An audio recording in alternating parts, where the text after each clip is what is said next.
And we are live. What's going on, people? Yo, yo, yo. Already got some folks in the building. You know what I'm saying? I see we got my man. Now, look, I spoke to my man, MJ Jackson. Uh-huh. Oh, we got a few people in there. All right. Yep. MJ was not playing. This man's like the first dude in the chat. You know what I'm saying? That's crazy. I see we got Sister Cherry in the building. Yes. Beatrice Wells in the building. Yeah. It's my first time doing this, so I'm trying to see how I can. Oh, shoot. I didn't mean to do that. Well, Tyler Lott, he said peace. I didn't mean to show that, but I'm trying to figure out how to get it. Okay, there we go. Oh, man. All right. I haven't figured out how to scroll through, you know what I'm saying? So, whoever I missed, you know what I'm saying? Shout out to you as well. What's up, Nate? Yeah, I did cut out for a second. I don't know what that's about. I should be good, though. I should be good. I got it hooked up to the Ethernet rather than my Wi-Fi. So, for the most part, we should be all right. But yeah, man, y'all know what we here for, man. Y'all know what it is. We've been advertising it, kind of pushing it a little bit this week. Everybody knows that the debate, I'm calling it the great debate, between Dr. Vince Bantu and Brother Jabari went down a couple weeks ago. And there's just been so much, fallout from it, and just, in a good way. You know what I'm saying, opportunities to, mostly in a good way. Right. Opportunities to, really dig deep, man, and, get the gospel out, you know what I'm saying, and really shed some light on some misconceptions. And, again, Dr. Vince Bantu did a phenomenal job. Shout out to him. Definitely shout out to Eric Mason, Chris Broussard, who put the event on. And, definitely shout out to Jabari as well. With that said, I got my man, the BK Apologist. Yeah, what's good, party people? It's the BK Apologist coming to you live and direct from Brooklyn, the Kings County, as we call it around here. So what's good? Okay. The Kings County. That's right. I don't know. I don't know what I'm 2 up, 2 down, man. 2 up, 2 down. That's what we got going on here. Yeah. Now, first of all, before I get started, man, you posted a list the other day, the top worst rappers. You know what I'm saying? Yes. Yeah. And you had at number 1 Magoo, who's from Virginia, and I took great offense at that. But we gonna let that slide. We got other business. Good. Hold the L. You agree with me? Hold the L. That's it. We're not even gonna get into that tonight, man. We're not even gonna get into that tonight. I got my energy drink ready to roll. So really, what we're gonna be doing, man, we're gonna hop right into it. Okay. Tonight we're going to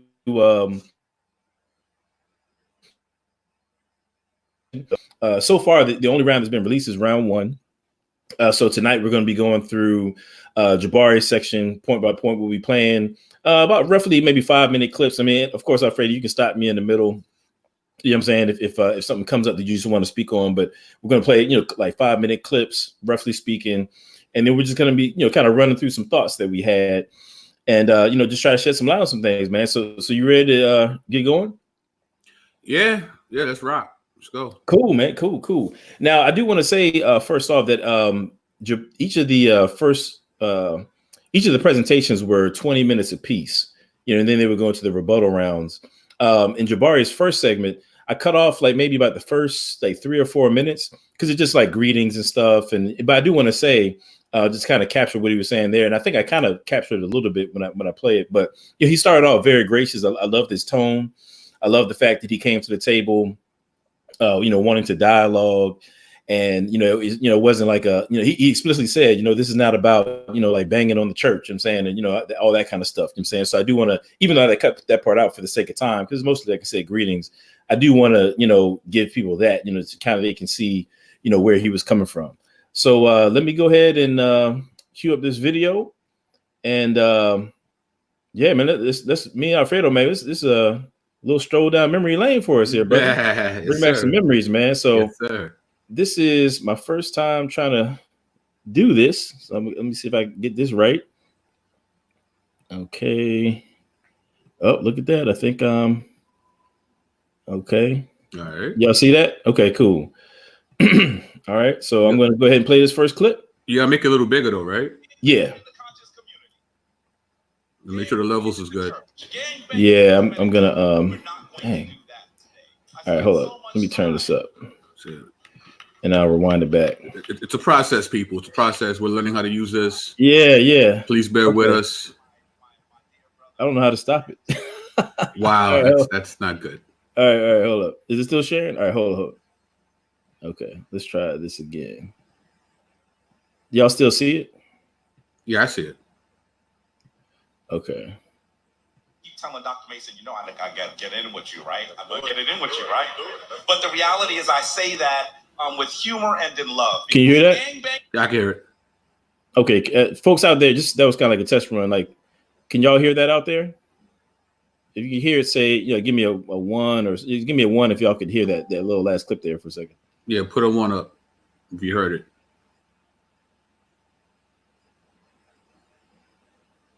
Let's see them ones. Let me see them ones. 1, 2. Yeah, they can hear it, bro. Oh, they can hear it? Yeah, I see a lot of ones. Right, cool. Yeah. All right, so here we go. Now let's try it again. All right, let's go to the Jabari clip. We're going to start from the beginning. And I wonder if I can. Matter of fact, I'm going to up the volume even more than that. Okay, maybe I'm not. Okay, it's not letting me do it. Okay. Oh, that's why, because I got it on the wrong thing. All right, here we go. All right.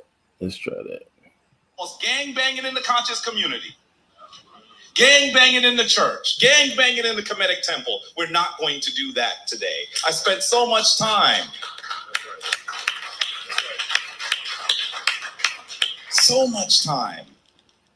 Researching my dear brother, Dr. Bantu, and research, and I keep telling Dr. Mason, I gotta get in with you, right? I'm gonna get it in with you, right? But the reality is, I say that with humor and in love, because as I research these brothers, as I research Chris Broussard, these are moral, good brothers. These are not people that I cannot work with because I carry. And let me say that I'm also a priest, a high priest, in fact, of Ma'at. And that does mean that I am obligated to tell you the truth. Now, sometimes when I tell the truth, people get bruised. I want to say at the offset, that is not my intention to harm anyone. And if I tell the truth and you are bruised, the only thing that I will ask is that you reevaluate your connection to the truth. That is what I intend to bring here to you today. So let's go. First of all, let's just recognize that 8 in 10 African Americans are Christian. 8 in 10. How in the world could I have animosity for you when you are us? But I want to say to you that perhaps one of the reasons why we are here is because there was something we needed to do, something we needed to get in order to go where we needed to go. And I'm going to argue to you today, brothers and sisters, mothers and fathers, that time is over. I have respect and admiration for ancestors like Frederick Douglass, Harriet Tubman, and Nat Turner. Christians who fought for our liberation. They are my ancestors as well as they are yours. But I must also say that I'm always thinking about an African proverb that says, if you use a boat to cross a river, you don't hoist it upon your back to climb a hill. It is time for us to reevaluate those things that we have been given. You know what? Actually, I do want to pause it right there, if I could, right quick. Yeah. Let me go ahead. I wasn't gonna let it play out for the whole 5 minutes, but I just can't let that slide. I got to go ahead and get this in. I thought that was a very interesting point that you hear a lot, I think, from the conscious community now, is that you have people. So basically, the old argument was what has the church done for Black people, right? And then I think, apologists started, putting stuff on the table. I mean, the answer to that is a great deal, and we could get into that possibly. But now what I'm starting to see is this different argument where people can't get around the fact that the church has done a great deal for Black folks. And so now it's like, okay, yeah, it was cool for a time when we didn't really have a choice, and it was all right back then, but now we got to move on. You know what I'm saying? And I think that he really tried to capture that in this statement about, if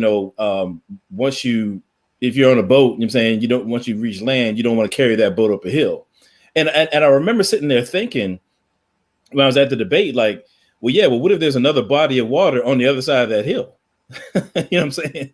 Then I mean, it sounds catchy, and I get what he was trying to say, but I think that there's this assumption that, okay, we needed it back then. I'm saying it did some good, but we don't now. And I would actually argue that's not true. I think that there has been another body of water on the other side of whatever he would describe as being that hill. You see what I'm saying? And so I just want to give a quick example right there. Did you want to say something before I get into that? Or yeah, I mean, it was a very nice proverb, but it is kind of begging the question, right? Because it assumes that you've arrived at the island. Okay. It assumes that we made it. Right. I don't know.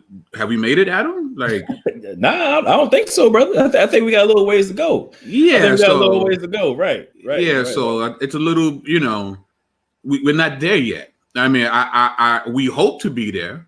Right, that's our hope to actually arrive, but we're not there yet. We're still on that journey. Right. Right. Exactly. So also the whole idea too of it was another argument you hear is, well, this is all we got, right? So that's what we used. Let's say that's true. It wasn't, but let's say that was true. Right. Let's say you have crippling arthritis on your right hand, right? And the only thing you have in your house is olive oil. And you rub the olive oil on your hand, and somehow it works. You can now move your right hand. Imagine someone coming to you and saying, yeah, but that's all you had, though. I'm like, the mere fact that the only thing that I had was the actual cure, right? It's pretty amazing, right? So, yeah, that's it. Maybe some olive oil providence going on there. You know what I'm saying? Something's going on. Yeah, exactly. So here's what I thought about, right? And this is something that I've written on, before. I just want to toss a couple thoughts out there.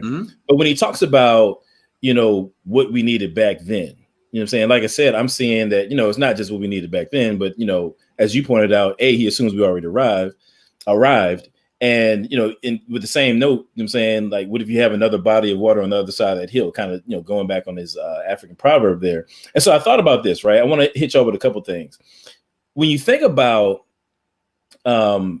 Africans in the Western world, not just African Americans, but Africans in the Western world, right? From the time we got over here, you know what I'm saying, we think about chattel slavery, there's always been a personhood issue, right? Racism is predicated, on an assault on personhood, right? Is what I've often called it, like that dismemberment of the soul. You know what I'm saying, when you take a group of people and you reduce them down to biological farm equipment, essentially, right? So that dynamic, you know what I'm saying, has always been a part of, what we often call the struggle, right? And so when I think about Christianity, one thing I think a lot of folks don't appreciate is that all throughout, you know what I'm saying, the abolitionist movement, you know what I'm saying, you see people appealing to the biblical notion of being made in the image of God as a counter argument against, you know what I'm saying, chattel slavery and the underpinnings of that assault on personhood. So I just want to quote right quick. First of all, matter of fact, I'm gonna share my screen. That was a little bit dangerous last time I tried to share it, but let's try it again. I want to bring up a guy that I've often quoted, actually. Let me see here. My man, Dr. Albert Rabbitoe. And he's talking about the experience that African enslaved persons had, you know what I'm saying, and when they were converted. And he's talking about the conversion experience and what that meant to the African, right? And he says this. He says, amidst a system bent on reducing them to an inferior status, the experience of conversion rooted deep within the slave convert's psyche a sense of personal value and individual importance that helped to ground their identity in the unimpeachable authority of Almighty God. End quote. That's Dr. Albert Rabbitoe, right? Princeton professor emeritus. And I think that's from that's from his book, from the foreword, rather, of one of his works, God Struck Me Dead, right? And he just so he's just saying there that, again, we think about slavery so often, we think about just the physical aspect of it. You know what I'm saying? The ball and chain, the working in the cotton fields. But no, it was more than that. It was an internal assault. And as he describes, it was the conversion experience that says, no, know what I'm saying, I'm not just biological farm equipment. You know what I'm saying? Right. The conversion experience took the authority, you know what I'm saying, in a sense, in terms of who we were, out of the hands of the slave master and put it where it ought to have been in the first place, which is in the eyes of God. You know what I'm saying? This is who I am. This is how I'm valued. Right. So in a sense, it was like, you know, the conversion experience was like saying, hey, look, you might have my body, but you can't have my soul. You can't define who I really am. See, that's what the conversion experience, you know, was for the African enslaved person. See what I'm saying?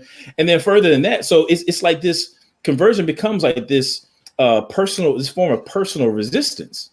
But then we can take it further than that, because as I mentioned a second ago, you know, I mean, it's so many different quotes. I only pick one of them, but there's so many different quotes where you can look at abolitionists appealing to this biblical notion of the image of God, you know what I'm saying, and employing that in their argumentation, you know, against the system of chattel slavery. I'm just going to give you one of them, right? This is from an escaped slave himself, you know what I'm saying, and minister Leonard Black, right? This is from his memoirs, The Life and Sufferings of Leonard Black. He says, quote, "Is man to be considered a mere ox to be bowed up and stall fed? Has he not a mind capable of rising higher and higher in all that is expansive, pure, and holy? Has he not within him a spark of pure divinity, which when he is surrounded by high and ennobling influences is fanned into a light so bright as to lead us to respond to the glorious truth that man is indeed made in the image of God? Do you talk of selling a man? You might as well talk of selling immortality or sunshine," end quote. Now, again, this is Leonard Black arguing against, you know, the system of chattel slavery, and he's employing this biblical notion of being made in the image of God. He's saying that based upon who we are, made in God's image, it is inappropriate to speak of selling a man, right? And so again, you know, when I think about, you know, going back to Jabari's quote about, you know, we needed that back then, and, you know, but now it's time to let that go. Listen, all worldviews, you know what I'm saying? Let me backtrack for a second. And you mentioned this last time we were on, okay? There are certain existential questions that all worldviews have to answer in a coherent and consistent manner if they're to be taken seriously. You know what I'm saying? And among those questions are, who am I? Who am I? That is a fundamental philosophical question that all worldviews have to account for. You know what I'm saying? And the fact of the matter is, all worldviews are not created equal. Right. They're not all created equal. You know what I'm saying? So if you have a naturalist worldview and man is just, you know, biological matter or whatever, then okay, well, you know, maybe you can justify, you know, selling other people and treating them as slaves, because if survival of the fittest is all there is to it, then shoot, I mean, whoever's fit, boom, they can enslave whatever. Right. I'm saying that was some of the underpinnings of, you know, the Holocaust that we saw. I'm saying, and even slavery as well, because I wish I could bring up this Charles Darwin quote. Actually, maybe I'll bring it up later. But he actually, you know, spoke about how it was his prediction that the advanced races would eventually destroy the, you know, the savage races. That was Charles Darwin that said. Right. Actually, I know it's in my notes, so I'll bring that up later. But my point is, I'm saying, is that this personhood, right? This biblical notion of being made in the image of God answers that existential question in a way that allowed for African people to contend for their freedom. And we're still doing it today. When people talk about Black Lives Matter, you know what I'm saying, and all that kind of stuff. Well, I would argue that if there is no God and all there is the natural world, then no lives matter. You know, I actually wrote an article, and you guys can check it out on the Free Thinking Ministries website, called, you know, Black Lives Don't Matter. And it really just kind of runs through that. It's like, you know, if there is no God and all there is nature, then no lives matter. You know what I'm saying? Again, you know, all worldviews aren't created equal. You know what I'm saying? Right. And so we can't just dispense with something, you know what I'm saying, just because, you know, we don't like the taste of it or whatever. You know, I don't know. I mean, there's some fundamental questions that need to be answered. And the fact of the matter is, identity is one of those questions. And you know, I'm gonna end it off with this. I know I'm saying a lot, but the other side of it is the concept of identity intersects with ethics. You know what I'm saying? How you identify somebody determines how you're going to treat them. So like right now, you know, you've got this, you know, the abortion issue is really big right now. Mm-hmm. Well, if you think that fetus is just a clump of cells, you know, no different than, you know, like a cataract or cancer, then yeah, you can just dispel of it if you don't want it. It's just cells, right? I'm saying, but if you understand that child, I'm saying, it's not just a fetus, it's a baby. You know what I'm saying? It's made in the image of God, right? It carries the sanctity, you know what I'm saying, the sacredness, right, of being made in God's image. then that's going to totally shift your perspective on the abortion issue. You can say, well, no, we need to protect that. We need to safeguard, this child. It's not just a clump of cells. Right. And so with that being said, even in today's time, it's essential that we adhere to a framework, I'm saying, that we can build upon, a moral structure upon.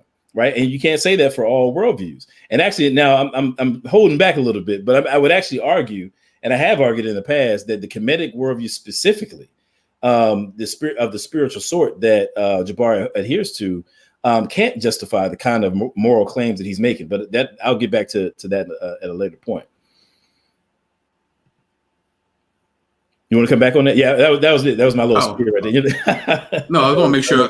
No, I mean, yeah, I mean, it's about identity and agency, right? Mm. And we see that from the very beginning of Genesis, that we are made in God's Solem, right? That's the word that's used there. Solem means to be a representative figure, right? Our identity is to represent Yahweh in this world.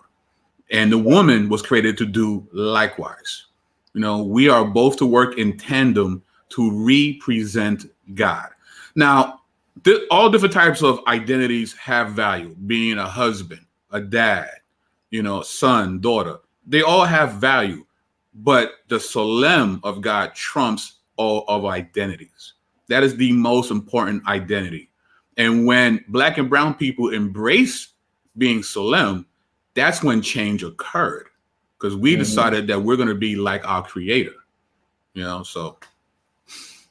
Yeah. Right. Well, I see Dr. Eric Mason in the chat. What up, Dr. Mason? What's going on, Mr. Mason? What did he say? He said, they screaming science now. You know what I mean? That's the thing about it, man. Look, man, I guess I can say, I spoke to Unc the other day on the phone with him and Garfield, right? I'm not going to go too far into it. But those are some of the guys that are screaming science. Like, bruh, I don't know why they think that, us Christians are ignorant, man. I don't know why they think that we can't, bro, wherever you want to go, science, philosophy, history, wherever y'all want to go, we here for that. That's what it is. You know what's funny though? That's what it is. Is it science or is it scientism? You know what I mean? Is it because it's more than just the ability to observe natural phenomenon with them. It's a philosophy. Right? They believe that all answers come from, a test tube and a beaker. You know what I mean? And it's like there's a religious quality that they have when it comes to science. It's not just science proper, right? There's something else going on that needs to be talked about. So, yeah, definitely. Yeah, I see you, MJ Jackson. You're right. You know what I'm saying? Scientism it's a philosophical stance. You know what I'm saying, but we're gonna get back to this tape because there's so many different ways we can go with it, man. Right. All right. But I just want to say that, man, like when he says, we don't need the boat anymore. Look, bro, we still in the water from where I can see. We still got a lot of battles to fight. And I don't care where you want to go with it. You know what I'm saying? If you're engaged in a moral struggle, you had better have a framework, you know what I'm saying, a worldview in which you can give a coherent, consistent answer with respect to identity and human value. You know what I'm saying? And but all right, let me keep going, man. Let me keep going. All right. I think they can see this. And take a very cold, clear-eyed view of the things that we do, because those people who sought to subjugate us, those people who sought to destroy us, gave it to us. That is as plain as I can make it.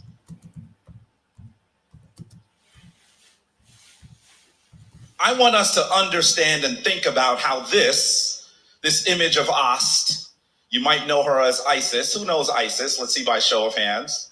And who is calling her Ast or Osset? I want us to find out how this image of Ast suckling her son Heru became this. All right, you can stop it. That's what we must study and understand. You can stop. I know that some of you. So you've had enough. No, I didn't have enough. It's just he's hitting on a particular point. Yeah. Let me share my screen real quick. All right. Let me see here. Yeah, because I want to go back to that point he made about the worldview they gave us, so the religion, whatever term he used. But I'll let you do your thing right quick. Now, this is, I think, the slide in question that he used. Can you see my screen? Yeah. Mm-hmm. Right.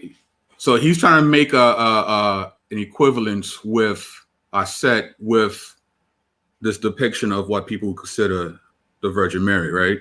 Mm-hmm. Now, this happens quite a bit within this community. And this is something that I want other Christians to be aware of. Now, of course, they're not monolithic. Not all of them do this, but it's something you want to be aware of. It's called parallelomania, right? Parallelomania refers to a phenomenon where authors perceive apparent similarities and construct parallels and analogies allegedly without historical basis, right? So we have two pictures of two women nursing their children.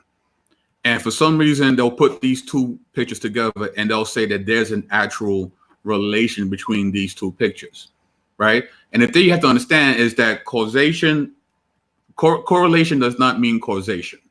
Right. Right? Because for this to be a compelling argument, they would have to prove that mothers nurturing babies started in Kemet. Yeah. Right? They would have to actually prove that. Right. You know, mothers have been nurturing their children since there's been mothers, right? So it's like, it's hard for you to say this came from that. And this is something that you see quite a bit. Another version of this is verbal parallelomania, right? Claiming verbal or conceptual links and even dependency of meaning based on parallels alone, being selective in using certain parallels to establish meaning or seeing parallels in every occurrence of a word. You know, they'll take different words that sound the same, but the problem is we're using the English versions of these words. And if we used to go back to the actual languages these words come from, they don't sound the same, right? But they're hoping that you don't understand that and that they can get over on you with what it sounds similar, so it must be similar. That's not how language works, right? So that's something you always want to be mindful of, this parallelomania. So let me stop sharing. Yeah, and that's actually going to come up quite a bit in the obviously in the second round. You know what I'm saying, when that drops, you know what I mean, when it comes to, you know, trying to explain away Jesus' existence with all this kind of mythicism stuff. But I'm actually going to, you know, it actually paid off being bootleg, because I had the slides that I have for right here. I attached it to a previous presentation I had instead of making a new one. But fortunately, I had this quote somewhere in that presentation. Let me share this screen right here. And this actually goes to his point that he made about, you know, the religion that they gave us, the tradition that they gave us. I mean, we hear this all the time, man. And to be fair, like, you know, before I say this, to be fair, like just growing up, like that notion, you know what I'm saying? Matter of fact, let me go. I think I have a slide for that too. All right, hold up. All right.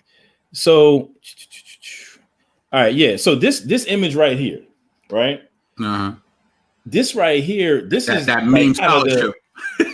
Yeah, that meme scholarship. That meme scholarship. But I think this is what most people probably just picture without even questioning it.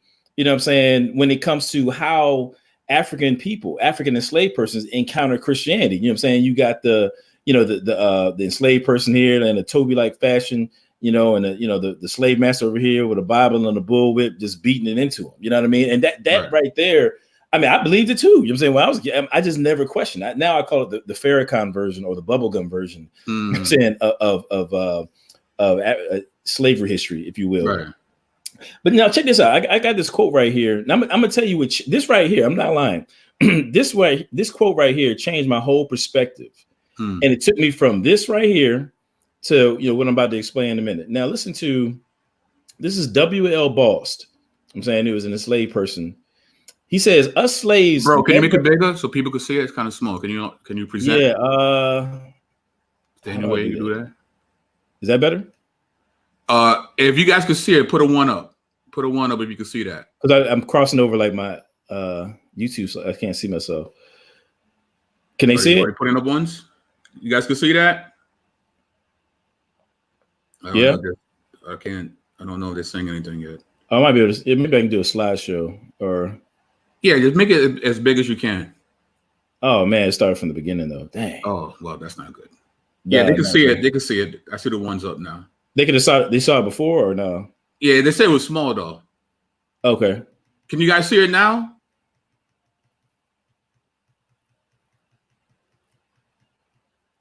Got a little technical. We're getting the kinks out. Can they see it or? Yeah, they can see it, but there's a full screen. You can't put the There full we go. screen. Yeah, I just pushed the wrong button. There we go. They should be able to see that right there, right? I see nothing now. I see darkness. Oh, for real? Darkness is spreading, brother. Oh, golly. Darkness all right, I'm just gonna read the quote, man. It's all good. I'm just reading okay. It.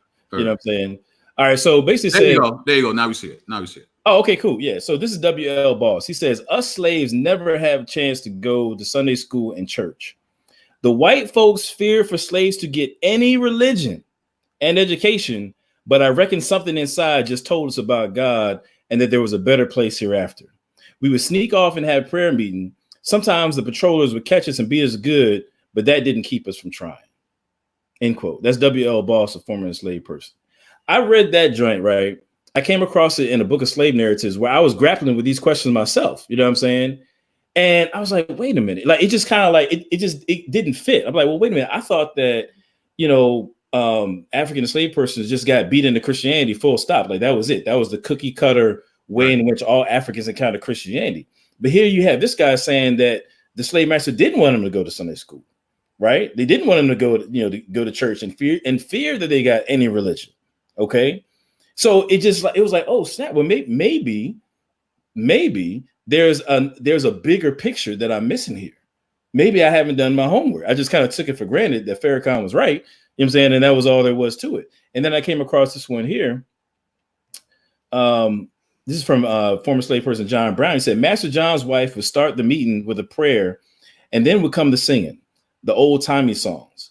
But the white folks on the next plantation would lick their slaves for trying to do like we did. No praying there and no singing. I came across that joint. I'm saying, like, shortly after the first. I'm like, well, wait, so there is something going on here. This just wasn't an isolated incident of one individual who was prevented from going to church. And so as I began to study the slave narratives, African enslaved persons speaking in their own words, then what I found was like, wait a minute, I started finding more and more of these quotes. I'm like, there's actually a bigger picture here. It's not the case that, as Jabari presented, it's kind of this simplistic, we just got it beat into us and that was it. The fact of the matter is, I'm saying there was a number of different ways in which African enslaved persons encountered Christianity. You know what I'm saying? And I don't want to get too much into it, but I'm saying, but when it comes to, we could talk about the hush harbors, how they would have to sneak away and worship in their own. I found quotations where a gentleman was describing how they would sneak away at night and they would use wet blankets to make what he referred to as a tabernacle. So that, the wet blankets would dampen the sound so that he couldn't be heard by the slave master. I found different instances where they would take a basin of water and they would like pray or speak into it, or pray or sing into it, so that would kind of dampen the sound as well, right. So they wouldn't get caught. And people getting beaten and all that kind of stuff for sneaking off and having church. I mean, there's all these different instances that are right there in the primary sources, right there in the narratives of these African enslaved persons speaking about their own experiences that I'd never heard nothing about. Right. And so it just changed my whole perspective. I realized that people like Jabari were just like myself. You know what I'm saying? We didn't know as much about our own history as we thought we did. Yeah. The fact of the matter is, I've done a whole series on this, so people can just check out the podcast. But the fact of the matter is, matter of fact, I'm just gonna go to this last slide and then move forward. Here's some legal cases. You know what I'm saying? Felix petition to a Massachusetts court in 1773. Peter Best's petition for freedom in 1773. Petition made by a number of Africans to Judge Thomas Gate in 1774. These are some of the things when I'm doing presentations I speak on. These are legal cases in which enslaved persons are advocating for their freedom. You know what I'm saying? And they're actually appealing to biblical principles to do so. You know what I'm saying? So it's not the case that you just have a bunch of Africans getting beat into Christianity. The fact of the matter is, like I talked about with Albert Rabbitoh, you have the conversion experience, which becomes like this, personal resistance. You have the public resistance element where they're, appealing to biblical principles to contend against slavery. You got people who are actually contending for their freedom in court on the basis of them having been converted. They're saying, well, look, I'm a Christian, and according to your law, you're supposed to, Christians can't be slaves, so you got to set me free. These are the actual cases, I'm saying, in which they're making these appeals, right? So, when people just have this cookie cutter, just this small lens, like, oh, we were just beat into Christianity, that was it. They're telling me that they haven't done their homework. That's what you're really saying. If you believe, I'm saying, that it's as simple as Jabari just made it a second ago, then what you're telling me is you haven't done your homework. I'm saying, in terms of what it is, the broader scope of the interactions between Christianity and African enslaved person. You know what I'm saying? But I'm gonna leave that there. You want to say something back on that before we go to the next clip? I mean, it's funny. Me and shout out to Cherry Love. We actually had a conversation a couple of days ago about the slave narratives, and we was actually just exchanging slave narratives back and forth, and how it was so amazing that they fully understood that the plantation owner was giving them the flim flam gospel. Like they understood that. They were getting the dun gospel. They wasn't getting the real gospel. Bruh. They were fully aware of that. You know what I mean? Actually, I'm gonna come back to that point in a minute, because he's gonna say something that I think will bring that to light. You know what I'm saying? But as a matter of fact, maybe we should go there now, because there's a couple things I wanted to say, because we're gonna be playing probably some large chunks, as he gets into his argumentation. Right. But before we get there, there's a couple things I want to say from an argumentation standpoint. And so just keep that in mind, because I'm gonna come back there. Let me take this off the screen. Well, actually, you know what? I'm not gonna take it off the screen. I want to talk about. Now, this is actually the slide that I have for tonight. I want to talk about argument structure, okay? Because my perspective is, I'm you know what, we could go through point for point, but I kind of want to drop some nuggets in here. You know what I'm saying, as we go, right? So that people can kind of take what we do here and just not just information, but kind of like a how-to, right? Right. So anytime like you're in this, I'm looking at this debate, I'm thinking about argument structure. Okay, what is the question, and what does the person have to do to make their case? Okay, right. And so with Jabari is about to go into his argumentation, and what I'm looking at is I'm evaluating his presentation based upon what does he need to make the case, and has he done so? So I want to kind of give you like my lens right quick. And then we can move forward there. But before I do that, did you want to say something right quick? Because I don't want to monopolize the conversation. No, I mean this is great. I mean, again, we really want to, it's not just we want to pontificate and opine all night long. We want to instruct and equip the saints to be able to do this on their own, whether it's face to face or on social media. Understanding how an argument works correctly. How an argument works, exactly. So I'm not gonna try. Well, yeah, I'm gonna try to be real quick. I'm gonna take my time with it, but I'm gonna try not to take an hour. Yes, sir. Yes, sir. Go for it. Go for it. But this is important though, because this right here sets the tone for how we evaluate argumentation. You know what I'm saying? So think about it this way. So the question is Christianity the white man's religion? Right? That's the question. Right. In this first round. Okay. Let me expand this a little bit.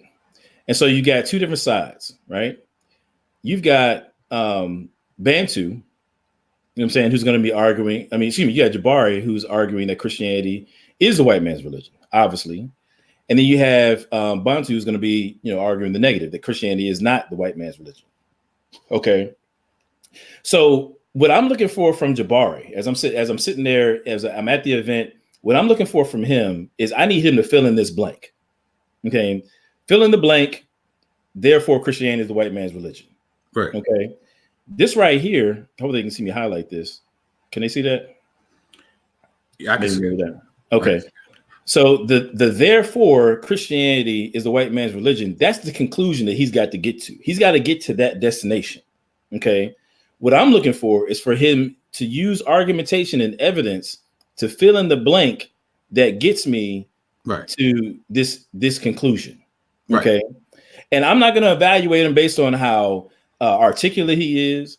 I'm not going to evaluate him based upon how he can pull heartstrings and tap into preconceived notions about. Though he is good at that. Let's give him some credit. He's very good at it. He's very polished. He's very polished. That's a skill. That's a skill. Yes. And there's no doubt that he's very intentional about how he frames things, and he is good at appealing to emotions. You know what I'm saying? As a matter of fact, Dr. Mason said something about that a second ago, appealing to emotions. But for me, I'm like this. What's going to move me is argumentation and evidence. Right. You know what I'm saying? I'm a thinker. You know what I'm saying? Emotions have a role in our lives, but when it comes to building a worldview, when it comes to how I live my life, I need evidence of argumentation. You know what I'm saying? That's what I need from you if you're going to change my mind about something. It can't be just about the touch and feel it stuff. So again, the question is Christianity the white man's religion? Jabari is trying to argue that it is, and he needs to fill in the blank for us to get us to this conclusion. I'm saying XYZ, therefore Christianity is the white man's religion. Right. Now, this is where, again, when this is getting into philosophy a little bit. Okay, I'm saying, so bear with me a little bit. Let's go. One thing I love about philosophy, it's probably the thing I love most about philosophy, okay, is that it's all about precision of language. Okay. Good philosophers do one thing extremely well. I'm saying consistently, and that's make important distinctions. Okay. They're very good at making important distinctions. Yeah, exactly. Defining terms and making important distinctions. Now, I'm glad you said that about defining terms, because notice, and people will see, so Jabari is about to go into his argumentation, and he has not defined Christianity yet. He's throwing the word Christianity around as this is just a given as to what that means. Right. And so what's happening is, because he just presupposes that he and his opponent are on the same page as to what that means, what he ends up doing, and what people will see, is that what he ends up doing is missing the target of getting to this conclusion. Yep. You see what I'm saying? Because we're going to see in a second where Dr. Bantu defines Christianity. I'm going to play that clip in just a minute. You know what I'm saying? But because Jabari doesn't take time to define his terms, he ends up missing the mark. Yep. You know what I'm saying? He ends up being imprecise in his argumentation, and that's crucial. You know what I'm saying? Matter of fact, let me do this before I go any further. Let's take a second and look at Bantu. Normally, so for the most part, I won't be jumping ahead, but I do want to play this clip from Bantu where he defines, Christianity. All right. So just give me this. If you want to say a little something while I'm getting there, that's cool. Yeah. I mean, could I share something real quick? Yeah, go for it. Yeah. All right, cool. Let me share my thing real quick. Hold up. Yeah, you good. All right, cool. So this might come as a shock to some people, but words have meaning. Right. And the way the English language works, right? We have this thing called a suffix, right? And when we're talking about Christianity, right, the ITY is a suffix. Anytime you see an ITY at the end of a word, it's state or degree, right? So if you have a community, it's a state of communion with other people, right? That's what that means. The word Christ is, the Korean Greek for Messiah or Mashiach, the anointed one, right? So Christianity is the state of being Messiah. So when we're talking about Christianity, we're talking about people making an honest effort to be within a state or degree of being like Jesus. That's Christianity. When we say Christianity, when you hear that word, that's what we mean.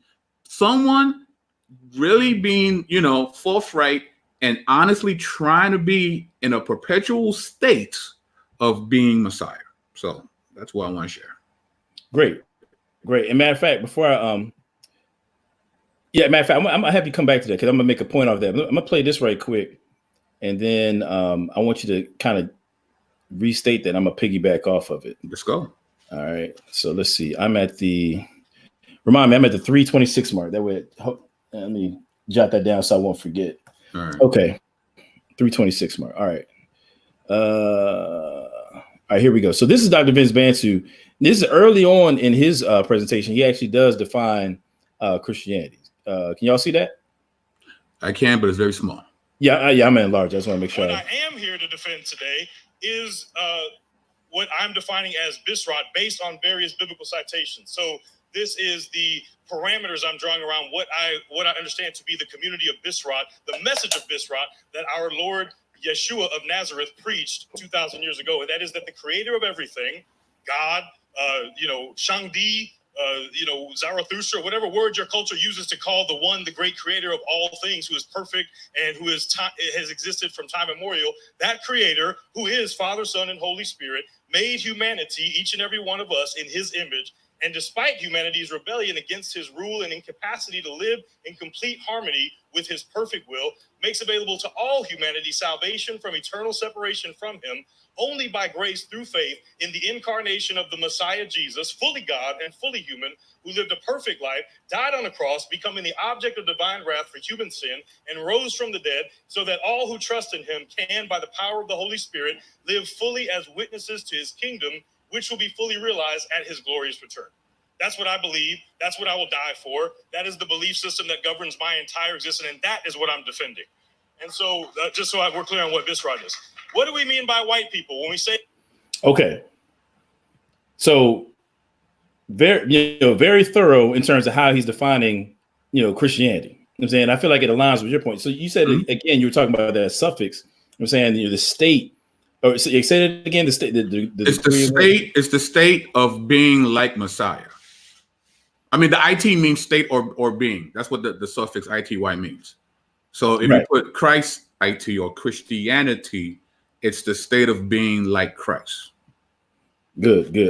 Okay, cool. So that's where I want to go. So again, we're talking about making distinctions. Critical thinkers is important that you make distinctions. Now, I'm going to talk about real quick 3 distinctions that Jabari failed to make that's going to shape the rest of his presentation in terms of why it's off course for bringing us to the conclusion. Okay, now, and again, this is how I break down arguments. I'm saying when somebody's making an argument, it doesn't matter what argument it is, I want to know, can they get me to that conclusion? Do they have premises that get me to the conclusion? That's what I want to know.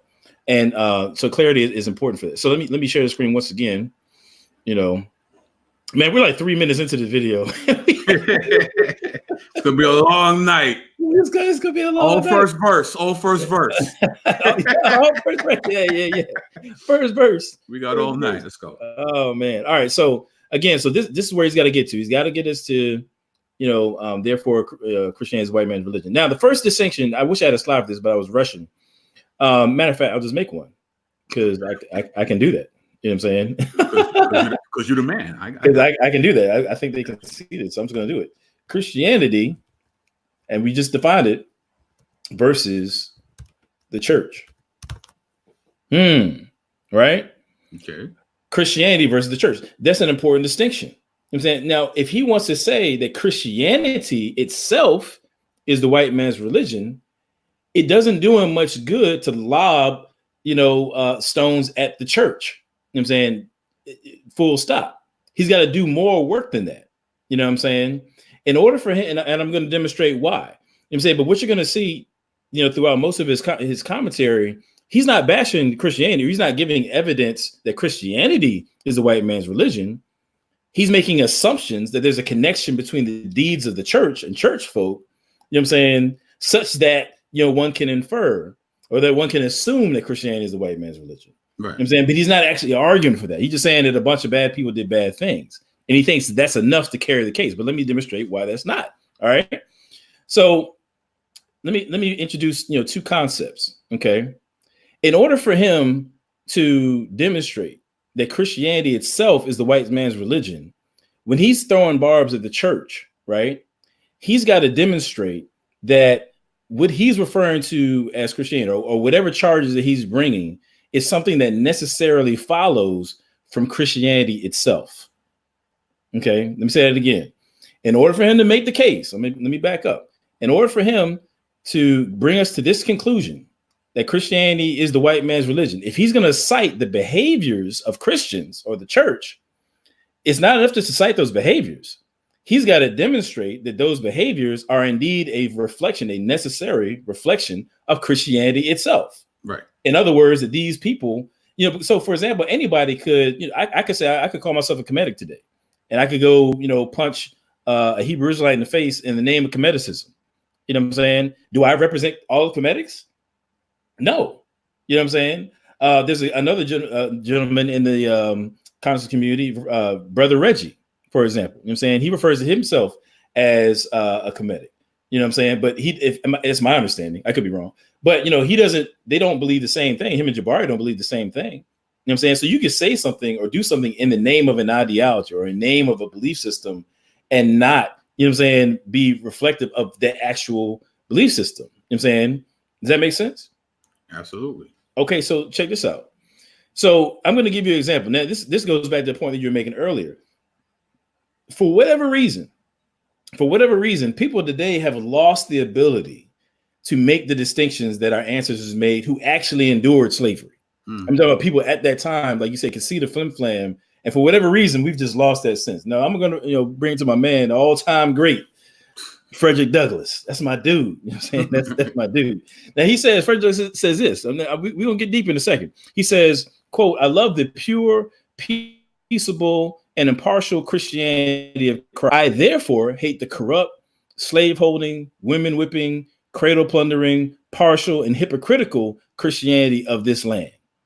Indeed, I can see no reason but the most deceitful one for calling the religion of this land Christianity.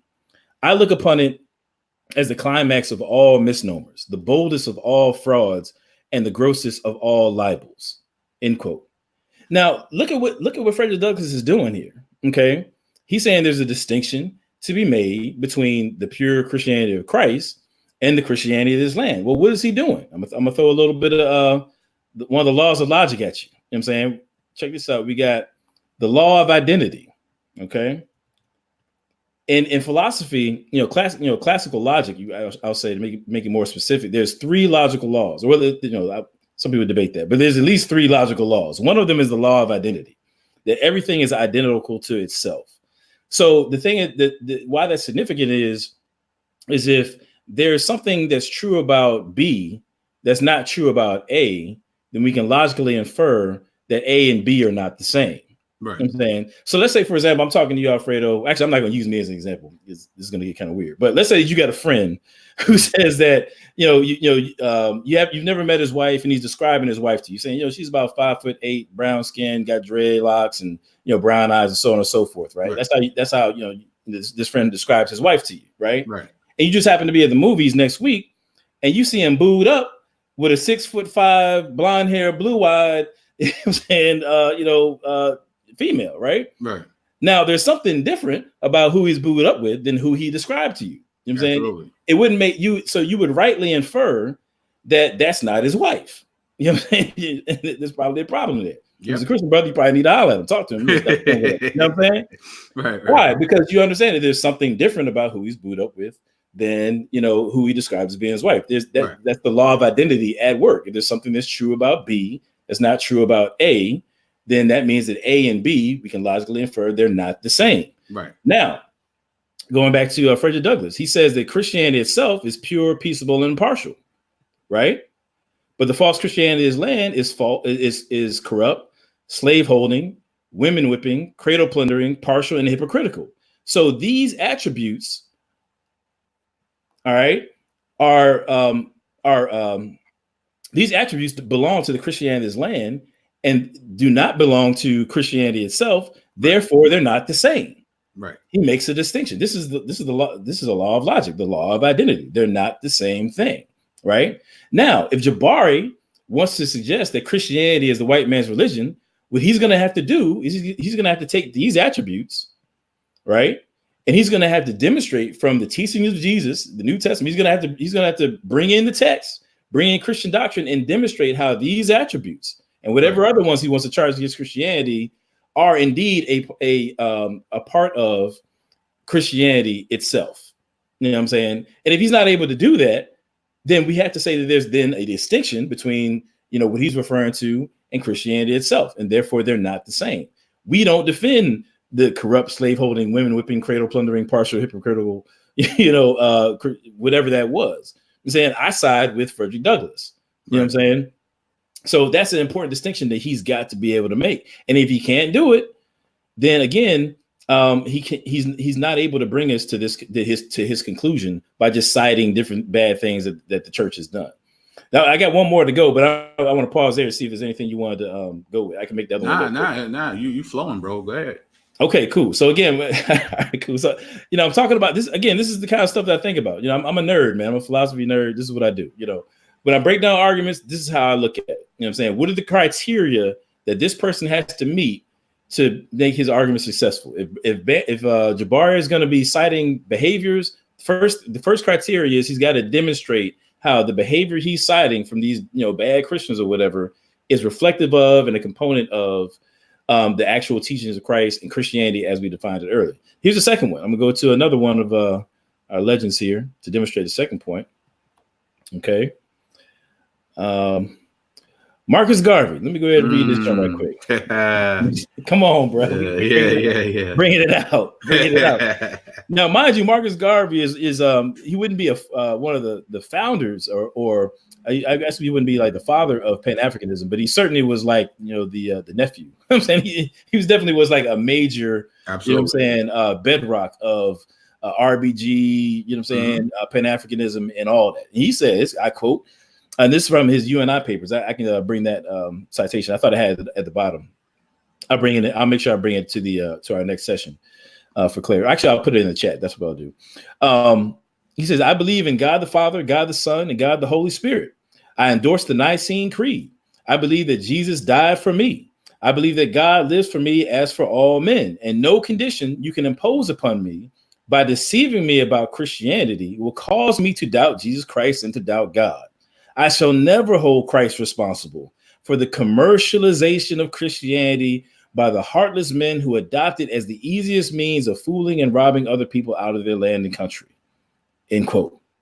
That's a mouthful right there. You know what I'm saying? So what I want to point out here, I don't know if I have a slide for that or not, so I'll just probably have to talk about it. Okay. So what I want to point out here is another distinction. Okay. There's a distinction between a thing in and of itself and how something is used, right? There's a distinction to be made there. Just because something was used for a negative purpose isn't necessarily a statement about that thing in and of itself. Just to use a quick example, people who've been following me on YouTube, I dropped a video a couple of weeks ago, 2 quick responses to people who claim that Christianity is the white man's religion. And I used a brief analogy. I'm in Virginia, you know what I'm saying? A couple of years ago in Charlottesville, we had the dudes walking around with tiki torches, talking about Jews won't replace us, the whole nine. It was just terrible debacle. And unfortunately, a woman was killed. I'm saying she was run over by, I think it was a Dodge Viper. I'm saying now, when the dude committed murder with a Dodge Viper, nobody went to the Dodge factory and started picketing and said, we need to get rid of Dodge. Right. And nobody, if you're driving around in a Dodge Viper today, nobody's going to give you the side eye because you're driving the same type of vehicle that the gentleman used the murderer used, to commit that heinous act. You see what I'm saying? Why? Because we understand that he used it for a purpose for which it was not intended. You know what I'm saying? A Viper is used to get around it. It's not used to mow people down in anger, right? And so again, there's this distinction between how the Dodge Viper was used and the actual intent that the folks at the Dodge factory intended it for. Okay, so likewise, when it comes to Christianity, nobody would deny, you know what I'm saying, that you have evil individuals, I'm saying, twisting scripture and doing all manner of things to use Christianity to subjugate other people. But just because they used it that way isn't necessarily a statement about Christianity itself. It's a statement about how depraved man is and how heartless, as Garvey says here, these heartless men who adopted as the easiest means of fooling and robbing other people out of their land and country. Garvey was able to distinguish between the commercialization and just, tomfoolery and evil and wickedness, I'm saying, of those who misuse Christianity from Christianity itself. Yep. But again, for whatever reason, today, people have a hard time making that distinction, even though, I'm saying, as Frederick Douglass, he was actually, during those times, Marcus Garvey wasn't an enslaved person, I'm saying, but, I don't know when it was that we lost that, I'm saying, but for whatever reason, we've lost sight of those kind of things. So again, and this is where maybe we'll get back to the video. But if Jabari is going to make his case that Christianity itself is the white man's religion, if he's going to get us to this conclusion, right, then as he's filling in the blank of his evidence of argumentation against Christianity, what you'll see him do is talking about a bunch of bad things that Christians did, you know what I'm saying? Right. Or at least, supposed Christians. But the question is, when he's citing these bad behaviors, can he demonstrate that those behaviors are reflective of the act of Christianity itself in terms of Jesus' teachings and the things that, that Bantu described, and as you described a second ago, that's number one. That's the one criteria. And the second criteria, can he account for the distinction between evil intentions of an evil individual versus Christianity in and of itself? If he can't do that, then in principle, his argument fails. And Right. he can't bring us to the conclusion. Just in principle, he can't. It's not that he's wrong. He cannot possibly be right. Right. Because he hasn't accounted for the type of precision with respect to what Christianity is, and as you know, and the distinctions that I pointed out. All right. Whew. Super facts. Super facts. Right. Oh man, I'm loving it, man. I'm loving it. All right, cool. You want to go in with that, man, or we want to? No, we good, man. Let's keep it going. Okay, cool. All right. How y'all doing out there? Y'all good? D News, hey, everyone, this is good. They're having their own little conversations in the chat. It's all good. Yeah, it's cool. They're just ignoring us, man. You know what I'm saying? But seriously, man, make sure you share this, hit the like button, the whole nine. As a matter of fact, while I'm queuing this next clip up, you want to tell them about just subscribe to your channel right quick while I'm bringing this up? Yeah, definitely hit me up at BK Apologist on YouTube. You also could find me also BK Apologist on Twitter, also on Instagram and TikTok, BK Apologist. So. Okay, cool. So I think I was at the 326 mark. So let's go back. Man, we're not playing around out here, bro. Let's get it. We are not playing around. Okay, 3. Okay, here we go. All right, here we go. Know that some of you were saying, that's not who I see when I pray. I get that. But I want you to understand that the institutions that you are part of want you to see this image. There's a reason. There is a reason. We're going to go further into it. Anyone know what this image is? This is Elmina slave dungeon, sometimes called slave castle. It is certainly not a castle to the Africans who were enslaved there. And I want you to understand that as I took my third journey there with my queen, who was sitting here, Dr. Nika Daniels Osaze, and for Kama'at, I must pay homage and give honor to the person that guides me and keeps me upright. As we went there, I was once again told about the painful experience that our ancestors, our direct ancestors experienced in, for example, the slave dungeon, where women would be packed there in a room that is about half the size of this, 300 to 500 women packed there for as many as 3 months, menstruating, using the bathroom, crying, bleeding, and eating all in the same space. In fact, recent excavations have actually shown us that about 4 feet of the floor, at least we thought it was the floor, was actually the refuse and the human remains and the bones and the skin and the tears of our ancestors in that space. And in fact, if you look at this courtyard here, where you'll see this elevated area, that's where the enslaver would stand to look at the women as they were trotted out to decide who he would rape. And if that woman said that she would not allow herself to be defiled, they would tie her leg to a chain, a ball and chain, and allow her to stay in the sun until she changed her mind or perished. And then you see the wasting cell that is there. The cell that they would take rebellious Africans and place in with no food and no water and allow them to die. And then when they die, they bring their bodies out into the courtyard and leave them for everyone to see. And just a few feet away, there's this. What is that? That's the church. You have to ask yourself, if our ancestors were praying and then slayers were praying, the divine force could have only answered some of those prayers. Whose prayers did they answer? This is a painful reality, but it is the reality. You should understand that after saying that Africans had no souls and would not be baptized as if we had a choice in the matter, then there were forced baptisms where we actually see, beginning with Father Bartolomé de las Casas, who talks about the enslavement of Native Americans, saying that actually Africans should be enslaved because we have no souls. And this begins the enslavement of Africans. And then we know, I'm going through this very quickly, I have 11 minutes left. Then you know that the papal bulls, the actual documents that come from the church, actually say that we will not only allow enslavement of our ancestors, but coordinate the enslavement of our ancestors. And then eventually, those Christians decide that they should force us to be actual Christians. Take a look at this. It actually says, and this comes from Spanish friar Juan Marquez in his book, El Gobernado Cristiano. By the way, virtually everything I say will be cited.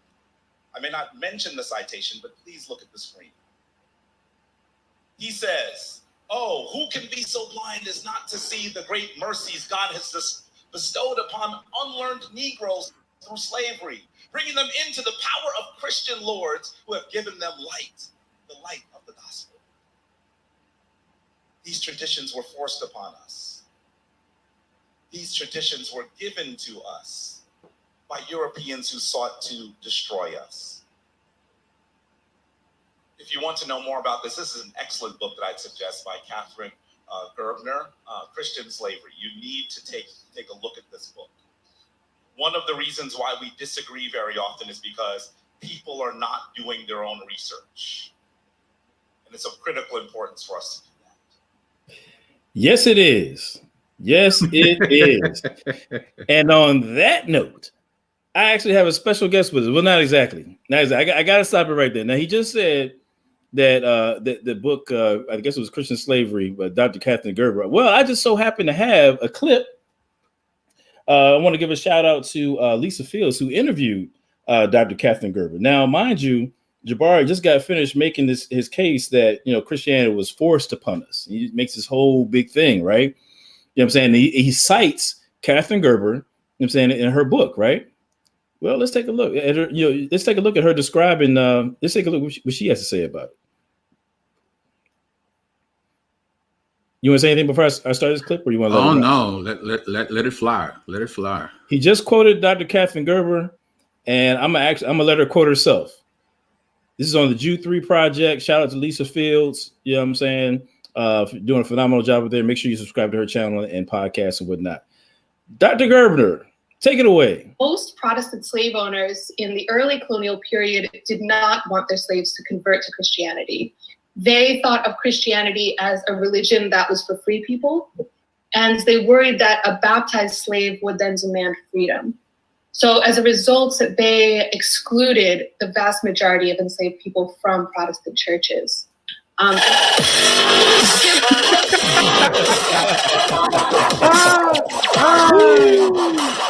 a minute. You dropping a bomb? What's going on? Yeah, I don't know. A bomb on him? I thought I clipped that part out. Hold on.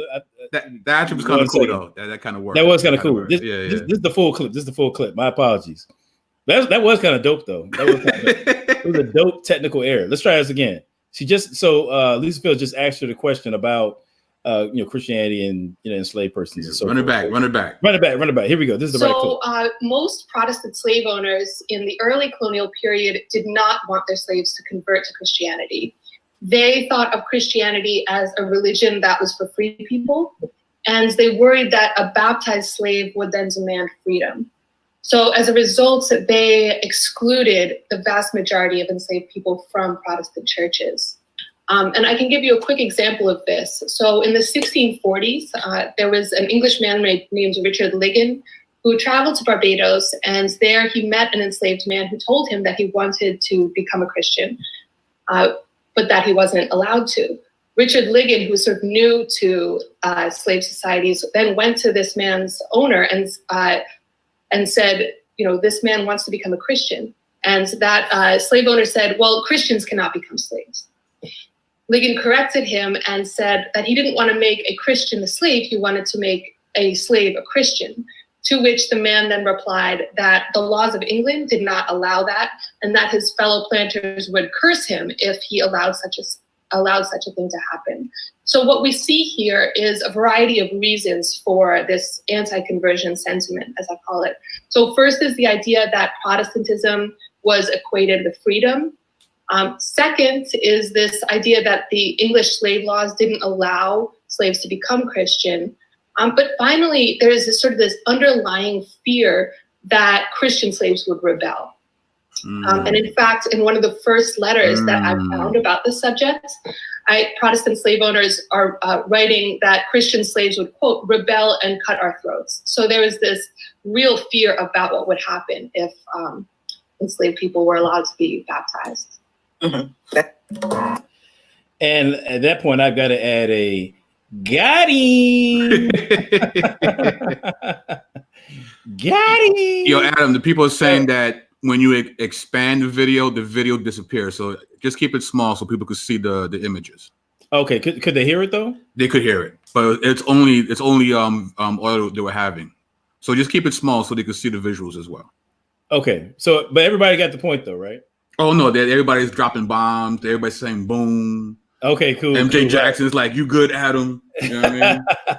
So yeah, they got you. No, wait a minute. I already threw my got him in there, but yes, I need to run that back. I need to run. Now let's listen again. Let's listen again to what your boy Jabari said right before we went to that clip. Let's listen again to what he just has. Now listen to this right here. Of course, if a great tragedy had happened to your ancestors, you would figure you would raise the volume. Place, right? Okay, hold on. Yeah, my bad. Let me get the volume up. Yeah. Boom. That should be good. I want to hear all this right here. I went to Elmina. Of course, I was in Ghana, right? You know that Elmina's in Ghana, right? Of course, if a great tragedy had happened to your ancestors, you would figure you would know where it took place, right? Why is it? Oh, I think I started too late. My bad. Well, what's the screen? He says, "Oh, who can be so blind as not to see the great mercies God has bestowed upon unlearned Negroes through slavery, bringing them into the power of Christian lords who have given them light, the light of the gospel. These traditions were forced upon us. These traditions were given to us by Europeans who sought to destroy us." If you want to know more about this is an excellent book that I'd suggest. If you want to know more, take a look at Europeans who sought to destroy us.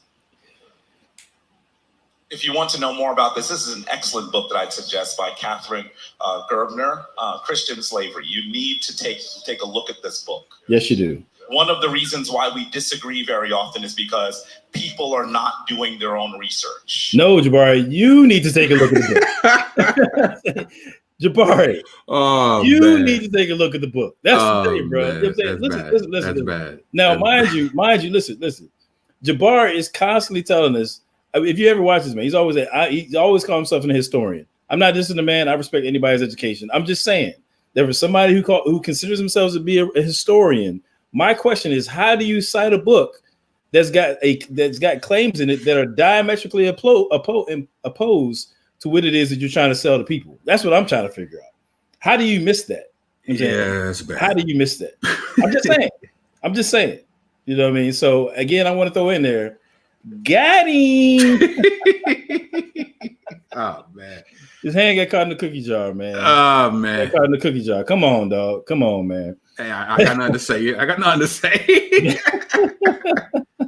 I had to throw that in there, man. So, but you know what? While I'm at it, on a series though, there's a couple other things that I wanted to say. You know what I'm saying?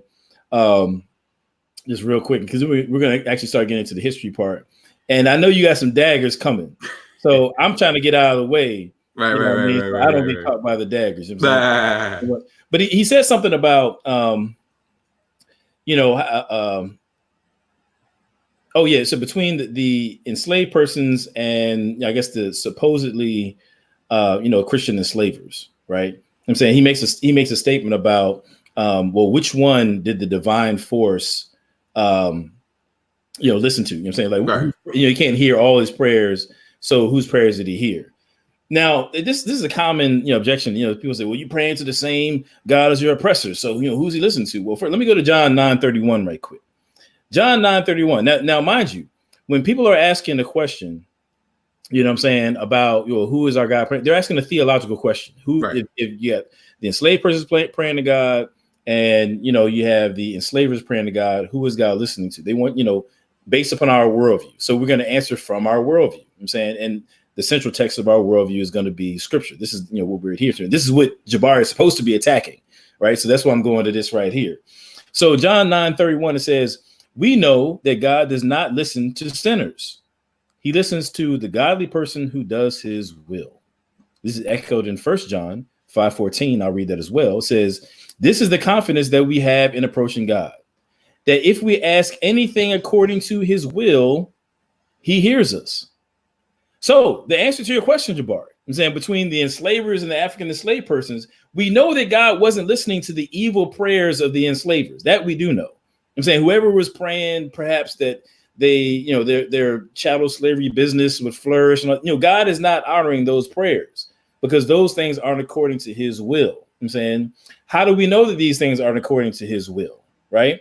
Because God created all men in his image. And with respect to chattel slavery, if you're treating a person like an animal, you know what I'm saying, you're not treating that person according to the image that God created them in. You're also being partial, as Frederick Douglass described, right? So that can't possibly be his will. We also know that the scriptures tell us that man stealing is a sin. I can bring that up in 1 Timothy. You know what I'm saying? So when you're stealing people, under the old covenant, it was punishable by death, by the way. Under the new covenant, it's still listed as a sin. So we know that's not, God's will. And furthermore, if you're subjecting a person to this sort of evil treatment for gain, that's clearly greed, which is a sin. So that's not in line with God's will. So any of these greedy, man-stealing, partial individuals, you know what I'm saying, who are praying to God, God is not hearing it. He's not hearing those prayers. You know what I'm saying? Now we do know, and this will get a little further than I want to go here, but we also do know that God does hear the oppressed. I'm saying when Abel was slain, God said that his blood calls out to me from the ground. You know what I'm saying? We can get into that as well, but that'll take us a little bit off course. So, I'll kind of stick here, but I just wanted to answer that thing. I mean, people talk about, oh, well, who, what prayers, is God listening to? Well, we know who he's not listening to. That we do know. You know what I'm saying? We know he's not listening to, the enslavers. So that takes care of at least one side of that supposed dilemma. You know what I'm saying? So that's what that was. And I think I'll just leave it. I think I'll just leave it at that. Oh yeah, one last thing. You know what I'm saying, and then I'm gonna move forward with the clip.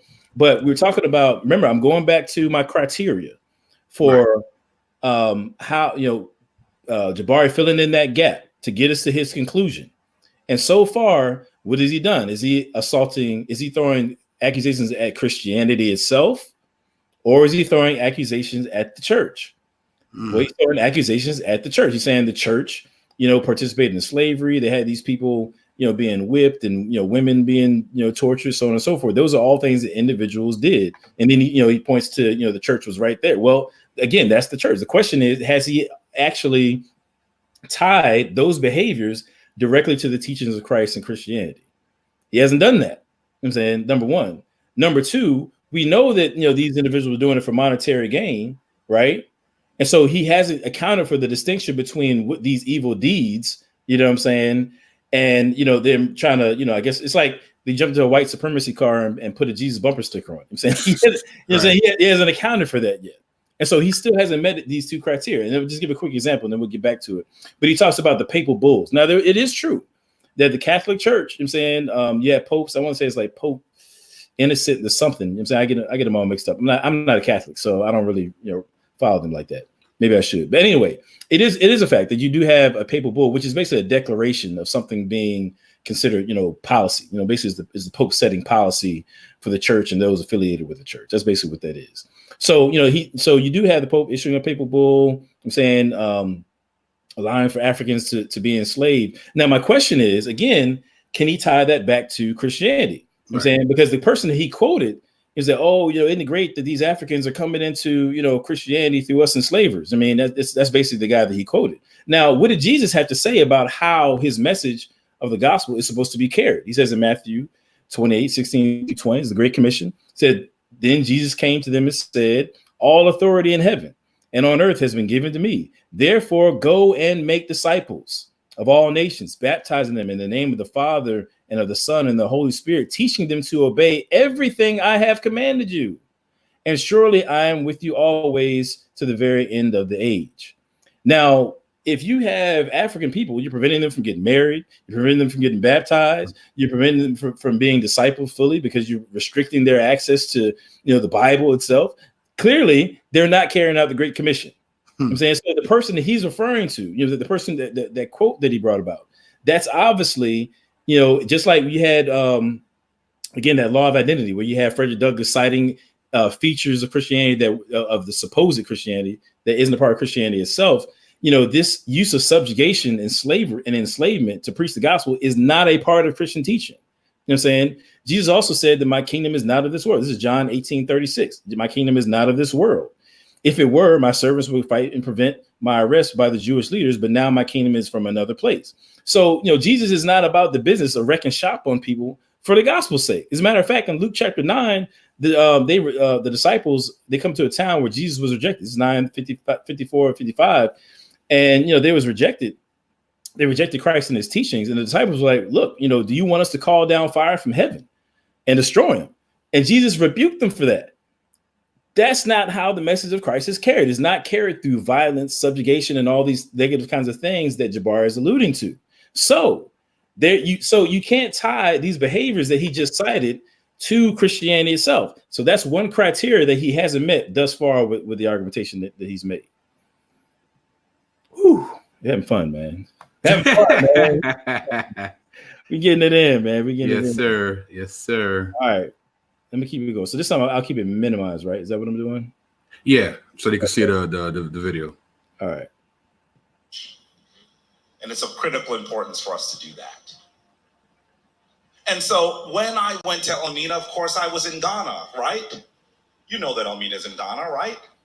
Of course, if a great tragedy had happened to your ancestors, you would figure you would know where it took place, right? Why is it we don't know that? Well, when I was in Ghana, I saw the largest images of what I will call the Tomhu, or the white Jesus. They didn't just steal us. They remained on the continent, seeding division, discontent, and disunity. These are the images that I see, large images of a white Mary, a white Jesus. Look at this statue here. Gigantic. And I know that some of you are saying, yeah, that's West Africa, you know, we don't do that, right? Here's Abyssinian Baptist Church and Mother Bethel AME just a few miles from here. The Christian church has been the greatest purveyor of white supremacist thought. Someone say, ouch, if it hurts. It's true. It's true. And I know that some will actually say, well, Jabari, we know the enslavement story. We know that. All right, man. My fault, man. I got to catch that right there, man. I'm sorry. I promise this is the last time I'm going to butt in. Nah, do you, son? Go ahead.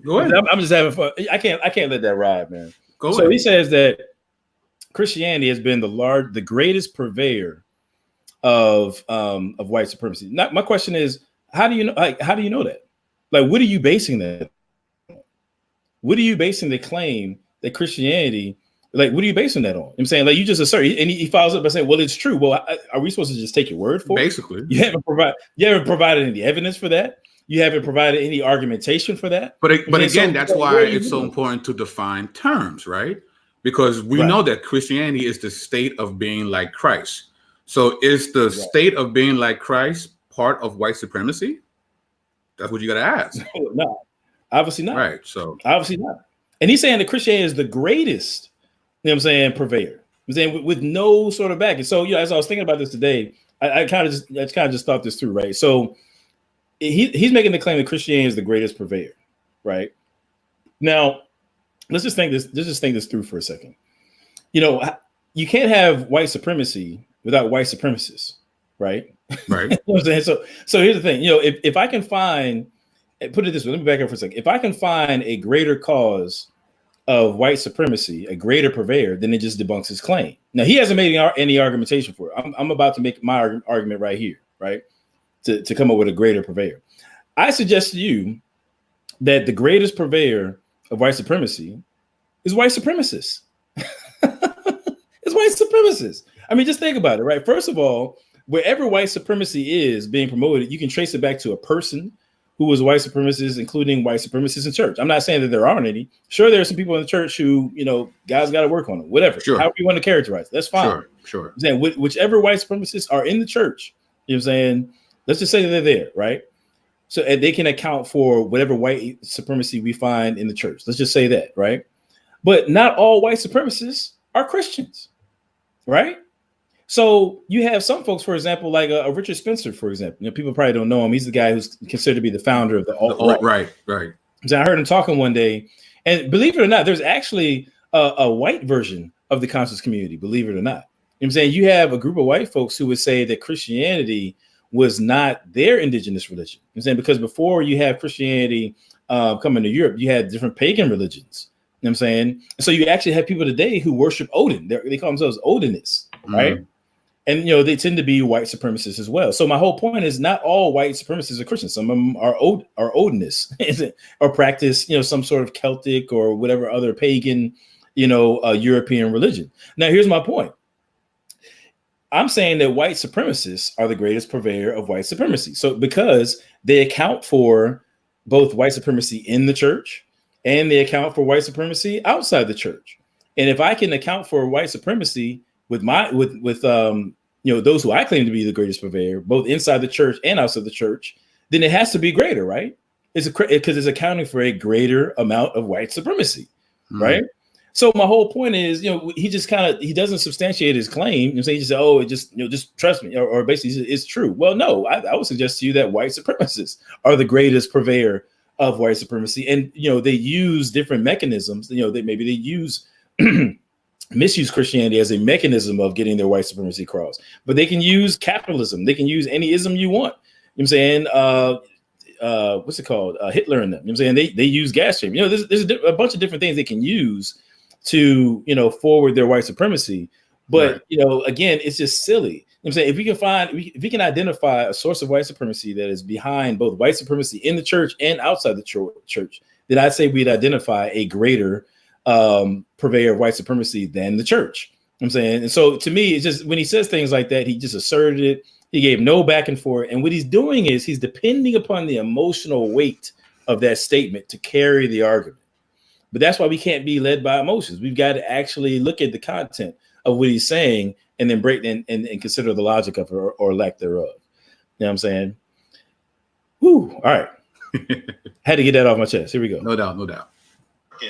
Actually were not Christians until our enslavement. However, they will say, and I'm sure my dear brother will say this, by the way, I'm going to show you why he shouldn't. I'm warning him. But just take a look at this story here. They're going to talk about Nubia.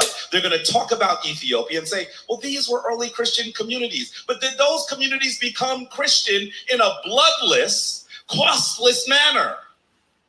That's the story they do not want you to know. Take a listen. Of course, the sound isn't up. Here we go. What I want to say is, while this is a brother that I respect and love, that doesn't mean that he's not above being chastised for things that he said. So I want you to hear him say properly that there are early Christian communities, but then also say something very interesting about the Kemetic tradition and Kemetic people. Listen. In the Latin-speaking West in North Africa, like where Augustine and Tertullian are from, and then Egypt, which was mostly Greek-speaking. But then you got two more, and these are independent African kingdoms. And these are black kingdoms, right? Egyptians and North Africans, they wasn't black. They was, you know, like they are now, they brown, right? Light skin. You know, and so, but they weren't black, you know, and black folks was always trying to be like, oh, they was black. Like, no, they weren't black, you know? They draw paintings and stuff. They talk about black people as if they're not black, right? It's in the primary text. We don't have to go to say that the Egyptians was black to feel proud of African history. You know why? Because we got two other proud kingdoms that we can say was definitely black. And why don't we look at them? I don't understand why more of us don't say, what about Nubia? You know, that was a black ancient African kingdom, just as old as Egypt. They built more pyramids than the Egyptians did, or I should say, more of them survived to the present than Egypt did. Let's talk about Nubia or Kush. And then, of course, we got Axum, Ethiopia, another black sub-Saharan African kingdom. We're going to stop that there for the sake of time. I want you to recognize that those are the two nations that people always mention. Well, Christianity is very old. I remember when I was younger, people would hand me copies of the Keber Nagas. This is the Black Bible, they would say. And I knew my Rastafarian brothers would also talk about Selassie and about the traditions that come out of Ethiopia and the traditions that come out of Nubia. But how did they become Christian nations? There's the part that people don't tell you. Well, you have to take the journeys and learn the story. You're seeing here an image of my queen and I journeying to Ethiopia, a magnificent place, but one with a difficult history in some instances. We can't just insert Ethiopia and insert Nubia and then correct the reality that Christianity has been damaging to our people, destructive of our nation, destructive of our history. Why I'd say that we are in the midst of the greatest example of identity theft.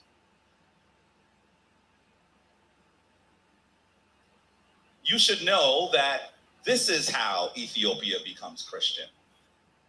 It originally followed ancient African traditions until a man who was actually taken as captive named Bishop Frumentius, actually who was a Syro-Greek, became the tutor of the king's son. And he actually, now think about this, he's working with a child. A child. Well, I would actually say to you, think of it this way. Would you want, dear Christian brothers and sisters, for you to send someone to school, your child to school, and they return and say they're not the same spiritual tradition as you? How comfortable would you be with that? All right, you can stop it there. Okay. You can stop it there. And All right. All right, that's a whole lot, right? Yeah. Rock out. Yeah, what you got? The whole Egypt thing, right? He thought he had like some kind of gotcha thing with Bantu when Bantu said they weren't black, right? But he's what does he say though? He said they weren't black, they were what? Is it like brown and right? Yeah, like, he doesn't say they're white. Right. He never says white, right? He infers that's what he says, but he never says it on the tape, right? Right. Now we do know that this is what, 1st century? No, we're talking 4th century, 5th century, right? Yeah, as far as I can tell, the period. So is Egypt the same ethnic makeup in the 5th century than they were in like pre-dynastic Egypt? Is it the same makeup? No, I mean, as far as we got the Ptolemies, right. Alexander the Great ran through there. The Ptolemies ran through there, right.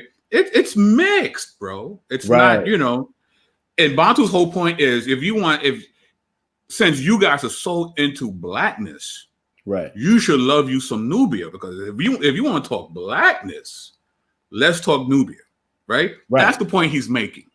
Yeah, you know what? Actually, I hadn't even thought about it until you pointed that out, because you're right. So I think Jabari interprets, because you do have a lot of people say, yeah, the Egyptians were white. I'm saying, and obviously that's false. You know what I'm saying? But I think what Jabari is interpreting Bantu to say is they weren't black, and then he's kind of filling in the blank, therefore they were white. But that's not what Bantu said. He said they were brown. I'm saying, so he's acknowledging that these are people of color. You know what I'm saying? Right. And I think that Jabari is inserting like the 2019 meaning of blackness into what what Bantu said, rather than hearing what he actually said. He's talking about literal shades, as opposed to the colloquial categories of black and white. The color ideology that we subscribe to today. Right. That's not what they had back then. Right? Yeah, exactly. I hadn't thought about that. That's a great point. Also, right, there was some slick talk in the audience that the video doesn't capture, but me and you saw, right? Because when he brings up Frumentius and how Frumentius teaches King Azana, right? I mean, it happens, so I'm going to say it. So his elder makes a little snide comment about that particular relationship. Right. Yeah. Now the elder doesn't say what kind of situation it was, but he puts it in the air that there was something inappropriate about the relationship between Frumentius and Azana. Right. That's why, if you notice, Jabari kind of, he's not denying it. He's kind of going with it. Now later on, it gets brought up in the debate. But I just want you guys to know, we in the audience, we peeped that. Yeah, that's a great point, because I wasn't really sure at what point that was. Shout out to I think that's Tim Allison in the building. He said meet him in the building. I think that's Tim Allison. You know what I'm saying? Men Tim 81. Shout out to him. But to your point, I think because there was that period where I guess maybe that was the point where he was trying to get the sound right or something like that. You know what I'm saying? And that was that is what it is. But You're right. I guess maybe we're leaving his name out just for the sake of respect. You know what I'm saying, but you're right. There was that elder, you know what I'm saying, Right. who shouted out at that point, Right. and has some concerns about that. And it comes up later. So I can't remember if it's later Right. in the rebuttal period or next round, but y'all will see it though. Y'all see it. So basically, the way he's framing the whole Frumentius Ezana situation is there was some sort of inappropriate relationship where he kind of whisked the young Ezana away to convert him, right? And then once Ezana becomes king, he becomes this blood warmonger who goes to town and decimates Nubia, right? This is what he's trying to portray, right? But let's see if history co-signs that, right? So let me share my screen. Okay, there we go. There we go. Right. Let's go. Yeah, because he made a statement. You know, did these nations was it like bloodless and costless? I think is what he says. Now, mind you, you know, again, you know, as you're kind of bringing that up, I see it right here. As you're bringing that up, I'm going to make a quick point. Sure, is that he says that these Ethiopia and Nubia, these are the two nations that people always mention. And I'm not sure what people he's referring to. Actually, I haven't really heard a whole lot of people mention Christian Nubia for one. Ethiopia, yes, I do hear a lot of people mention that one. But nevertheless, you know, it's still not the case that even if it is the case that these are the two nations that people mention the most, that doesn't mean that they're the only nations, the only African nations that encountered Christianity. Or I'm talking about ancient times, right? So even if he were, and I don't think he can, but even if he were to establish that Ethiopia and Nubia, I'm saying, were somehow converted to Christianity in some negative means, you can't generalize that to the way in which all Africans, I'm saying, you know, encounter Christianity, because you still got to account for Tunisia, Mauritania, which we refer to as Morocco. You still got to deal with Carthage in North Africa, where you have Tertullian and Augustine coming out of there. You got all these different regions, you know what I'm saying? Ethiopia and Nubia just being two of them, or even Egypt, as a matter of fact. You know what I'm saying? How did Christianity come in there? I was just reading, and I say this, maybe I'll bring it up later because I don't have the source right in front of me, so I'm trying to stick to my sources. But, you know, I've got, I want to say it's Andrew Walls, who talks about how, given the fact that Hebrews had already been in North Africa for a couple of centuries, as you alluded to, by the time that this first century comes along and the Christian movement takes off, you know what I'm saying, you have these kinship networks, you know what I'm saying, in terms of Hebrews in Northern Africa, and saying having this kind of back and forth between Northern Africa and Jerusalem. That's why it can make sense that Jesus could escape to Egypt or something like that, you know, when Herod is doing his thing, because you got these kinship networks, right? And so as Christianity first starts in, you know, Hebrew communities, I'm saying, it's able to travel in these kinship networks and find its way into Egypt and so on and so forth. So, you know, you have Christianity getting in there without this, you know, bloodletting and all this other kind of stuff that Jabari wants to, you know, throw in there. But yeah, go rock it out, man. What you got, bro? Right. So we got here, it's from the Encyclopedia Britannica, Dictionary of Arts, Science, Literature, and General Information, 11th edition. It says here, according to the 4th century historian Tyrannus Rufinus, who cites Frumentius' brother Odysseus as his authority, as children, Frumentius and Odysseus accompanied their uncle Mauropius, I think that's how you say it, Mauropius, from the birthplace of Tyre, known in Lebanon, on a voyage to Ethiopia, when their ship stopped at one of the harbors of the Red Sea. Local people massacred the whole crew, sparing the two boys, who were taken as slaves to the king of Aksum. The two boys soon gained favor of the king, who raised them to positions of trust. Shortly before his death, the king freed them. The widowed queen, however, prevailed upon them to remain at the court and assist her in education of the young heir Ezana and in the administration of the kingdom during the prince's minority. So they come in as children, right? The king and queen know these kids. The kids grow up. They know the kids. They grow to trust these kids as they become men. They know what these men believe in. They're very well acquainted with the worldview, right? So they're not shocked what he's going to show their son. There's no surprise. Here comes the conversion. They know what the worldview is. In fact, they trust him so much. Not only do they trust him with their child, she trusts them with the administration of the kingdom. They're helping her rule the land. And she's full aware of the worldview that these men have who are influential in her young son's life. And if we saw the other clip with Bantu, he shows that it wasn't a young boy. He was a young man. He wasn't a young boy. So all this, Right. inappropriate relationship is actually a bogus claim. Now, what about him being a warmonger, right? So he actually does become king, and he does go to war, right? We have the inscription of Izana talking about this war. So here's the translation of the inscription, right? This is the primary, right? We love to talk about primary sources. Well, here you go. It says, in the faith of God and the power of the Father and Son and Holy Spirit, he sounds pretty orthodox so far, huh? Who saved for me the kingdom by the faith of his Son, Jesus Christ, who helped and always does help me, I, Izana, king of the Axumites and the Hamarites, and of the Raidan, and of the Sabaites and the Salil, and of the Hassa and the Bugiites,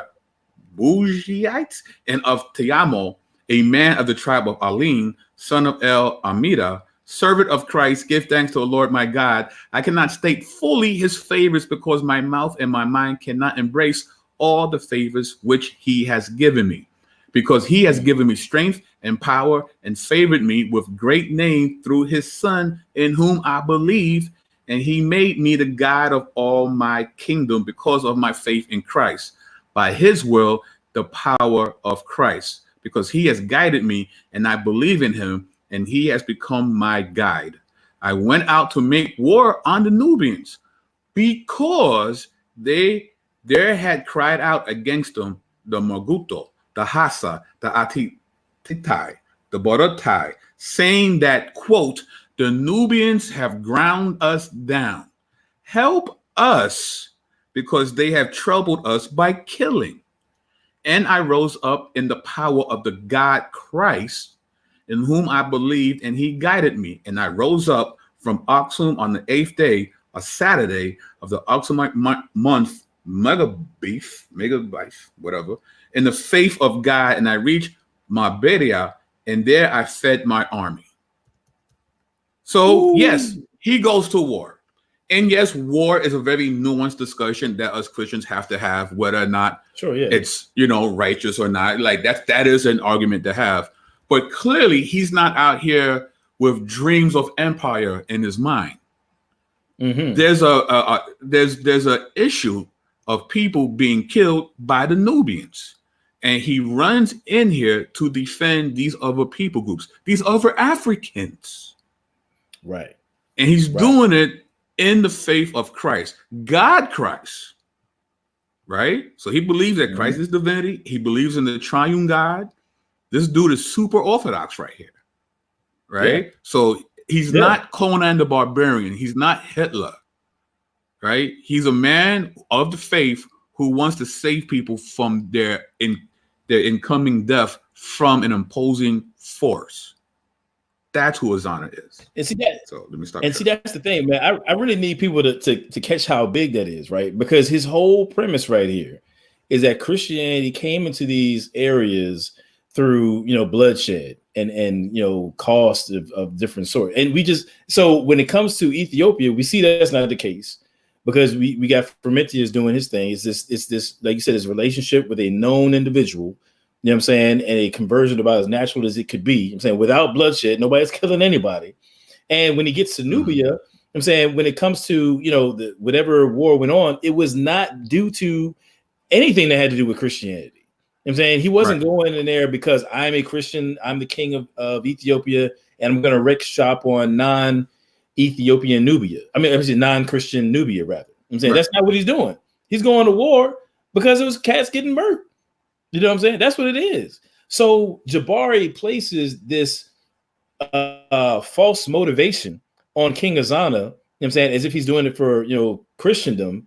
And that's simply not the case. So thus far, as we see, when it comes to conversion of Ethiopia and Nubia, you can't make a historical case that it was through bloodshed. You know what I'm saying? And you can't attribute this war to, Christianity. So that's just false right there. Clearly false. Yep. That's a dagger right there. If this was Sinetta, I would put a bomb sound on it. I would put an explosion like right there because that just kills the whole point. Right. It just kills the whole point. He cited 2 different nations, and thus far we see that neither one of them were converted through bloodshed or anything along those lines. You know what I'm saying, and the bloodshed that he does refer to does not follow from some sort of Christian motivation. So where are we at now? Right. You know, what's left of his argument? You know what I'm saying. Gone.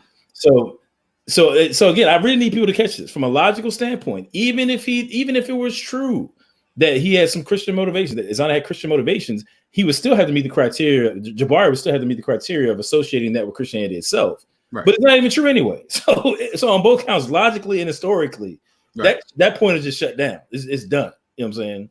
It's done. All right, you want to go back to the video? Yeah, let's go back. Let's keep going. Cool. Oh man, that boy would then convert to Christianity and become the king of Ethiopia. His name is Ezana. Please say Ezana with me. Share your screen, bro. To study this. Oh, okay. Sorry. Well, that probably would help, wouldn't it? just a little. Yeah, I'm just so excited, man. That's what it is, man.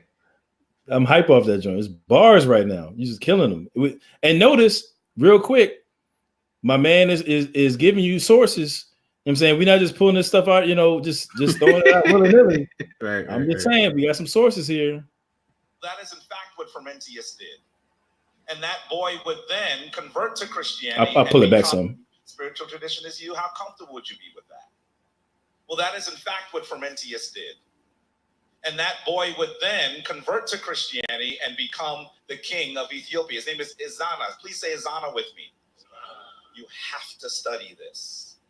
Ezana then goes, here are the coins, he goes and prevents Ethiopians from erecting their stelae, which is something they did according to their traditions, that seem to be quite close to the Kemetic Nubian traditions, by the way. And then he does something very interesting. Our dear brother, Dr. Bantu, gives you Ethiopian Nubia, right? But what he's not telling you is that this converted Ethiopian king then goes to Nubia and destroys its cities, kills its priests. That's how Nubia falls. This transition to Christianity was not bloodless. They didn't just say, hey, Christianity works, let's do it. Here's an image that was recently drawn of Taharka, supposed to be one of the last kings of Nubia, a proud African. Well, those things that he wrought were destroyed by Ezana. Both Ethiopia and Nubia fell because of what took place, the work of a Greek Syrian man. That's what happens. He becomes the bishop of Ethiopia. Let's move quickly. There's no way I'm going to get through all of this. Yeah, actually, I'm going to stop right there right quick because now I don't know. I have no idea what he means when he says that Nubia and Ethiopia fell. You know what I'm saying? What is that? I don't know what he's talking about. You know what I'm saying? That's not conducive to someone who actually does want to take over someone else's empire, because that's more work for you, isn't it? I decimate everything, I flatten everything out, and now I got to use my manpower to build the very thing I've just captured. Yeah, it doesn't sound too smart. No, it doesn't sound smart at all. I mean, it's a poor use of resources. But aside from, these countries still exist. Ethiopia obviously still exists. I mean, it wasn't destroyed. So I don't know what he means by fell. And in the sense that, so let's say even if his narrative is true, let's just say that King Ezana converts and then he goes wreck shop on Nubia. Let's say that were the case. You know what I'm saying? For Christian reasons, he did these things. In what way did Ethiopia fall though? What does that even mean? You know what I'm saying? They're the ones wrecking shop. So how did they fall? Number one. Number two, matter of fact, let me bring this up. Let me share this right here. Again, it kind of helped to be bootleg too. I just happened to put my notes on a PowerPoint that I had some other stuff that'll kind of help us here. Let me go back to over a second. This right here. I hope I'm not scrolling all the way through here for no reason. Or else I'm gonna look like real stupid. Yeah, it's okay. It's gonna be really bad. It's gonna be really bad. So good. Oh no, here it is. Cool. This is a King Silco engraving right here. Ah, King Silco, nice. Now, my understanding, you know what I'm saying, and I actually got a book. Oh man, I don't know if it's Salim Fabergé, right? Yeah, Salim Faraji. Yep. You know what I'm saying? He's got a yeah. book on how Christianity spread to Nubia. I'm looking at my bookshelf. I don't see it right there. Oh, wait, you know what? I do. Hold for 1 second. All right. So like, share, and subscribe. Definitely, you know, put this link out. Tell a friend to tell a friend. That's them again. You know what I mean? There he is. The man, the myth, Adam Coleman has returned. Yeah, so this right here, if y'all can see it. All right, this is, let me see. Okay, there we go. I think it's in the middle there. Yeah. Yeah, the roots of Nubian Christianity uncovered, the triumph of the last pharaoh. You know what I'm saying? And this is Salim Faraji. He's actually the guy that I've seen on Side Hunter before. Yeah, a couple of times. Yeah. A couple of times. You know what I mean? And he talks about how Christianity spread to, during the reign of King Silko. This is a poor image right here, but this is actually an image of King Silko during after his conversion to Christianity. You know what I'm saying? Now, my point is this, you know what I'm saying, is that Christianity, comes into Nubia. Matter of fact, I'm gonna pull up this quote. Let me see if I oh yeah, here we go. I didn't have it on my PowerPoint, but I found it actually. Now I'm gonna post this. I think I can post it. I'll post it in the description, or I'll figure some kind of way out to post it. Anyway, this is from a book titled "The Spreading of Christianity in Nubia" by K. Miklowski. I can't pronounce it. I'll put it in the description. You know what I'm saying, for the sake of citation.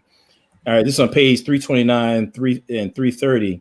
Again, this is "The Spreading of Christianity in Nubia" by Miklowski. All right.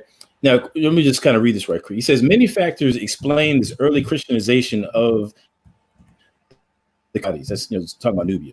But the Roman Empire still hostile to Christianity in the 3rd century, and the Christian Empire in the 6th centuries persecuted those who did not obey the official injunctions with regard to religion. Hence, many Egyptians, perhaps, and also Nubians fleeing from Egypt, may have brought their faith to the dwelling south of Aswan. Talking about in Nubia. Traders through Aswan on their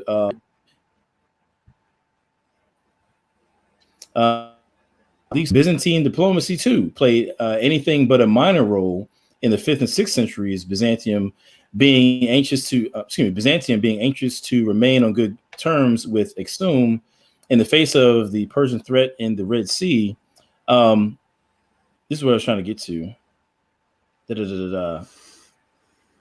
Okay, I messed up my own notes, so I'm just going to kind of just belay that point. But the point I'm trying to make, so I'm trying to get there, is that there was a number of different ways that Christianity came into Nubia. I mean, it wasn't through bloodshed. You have, as is described in this book here with Faraji, you have trade routes. I'm saying people kind of going in and out of Nubia, bringing Christianity with them. You have people fleeing from Egypt, going in and out, bringing Christianity with them. And nevertheless, Nubia remains around to like the 13th century. You know what I'm saying? We actually have documentation.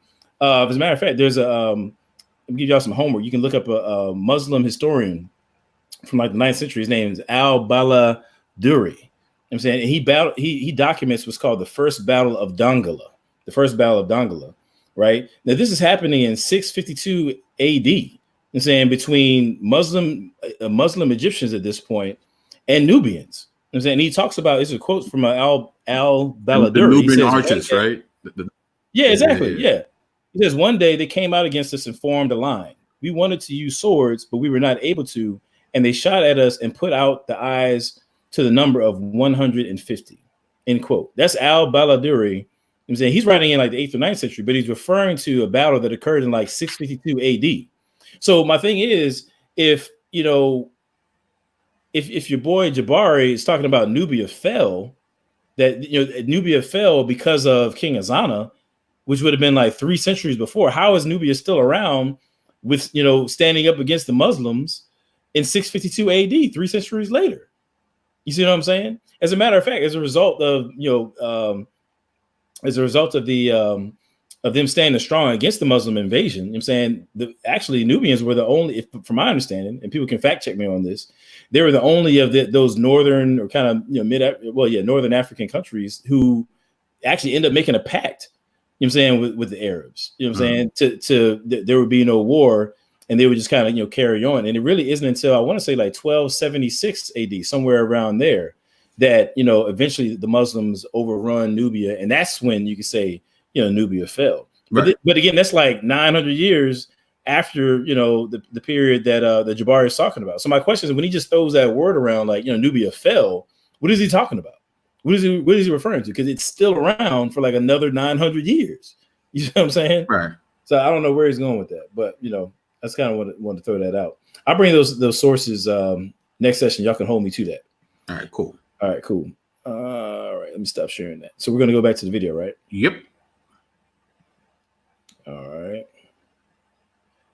Share screen. I still got to get the mechanics. Every time I share a screen, I've got to think it through, like, every time. All right, here we go. American man, right? Well, if we don't understand history correctly, this will actually seem like it makes sense. We know that groups of people move.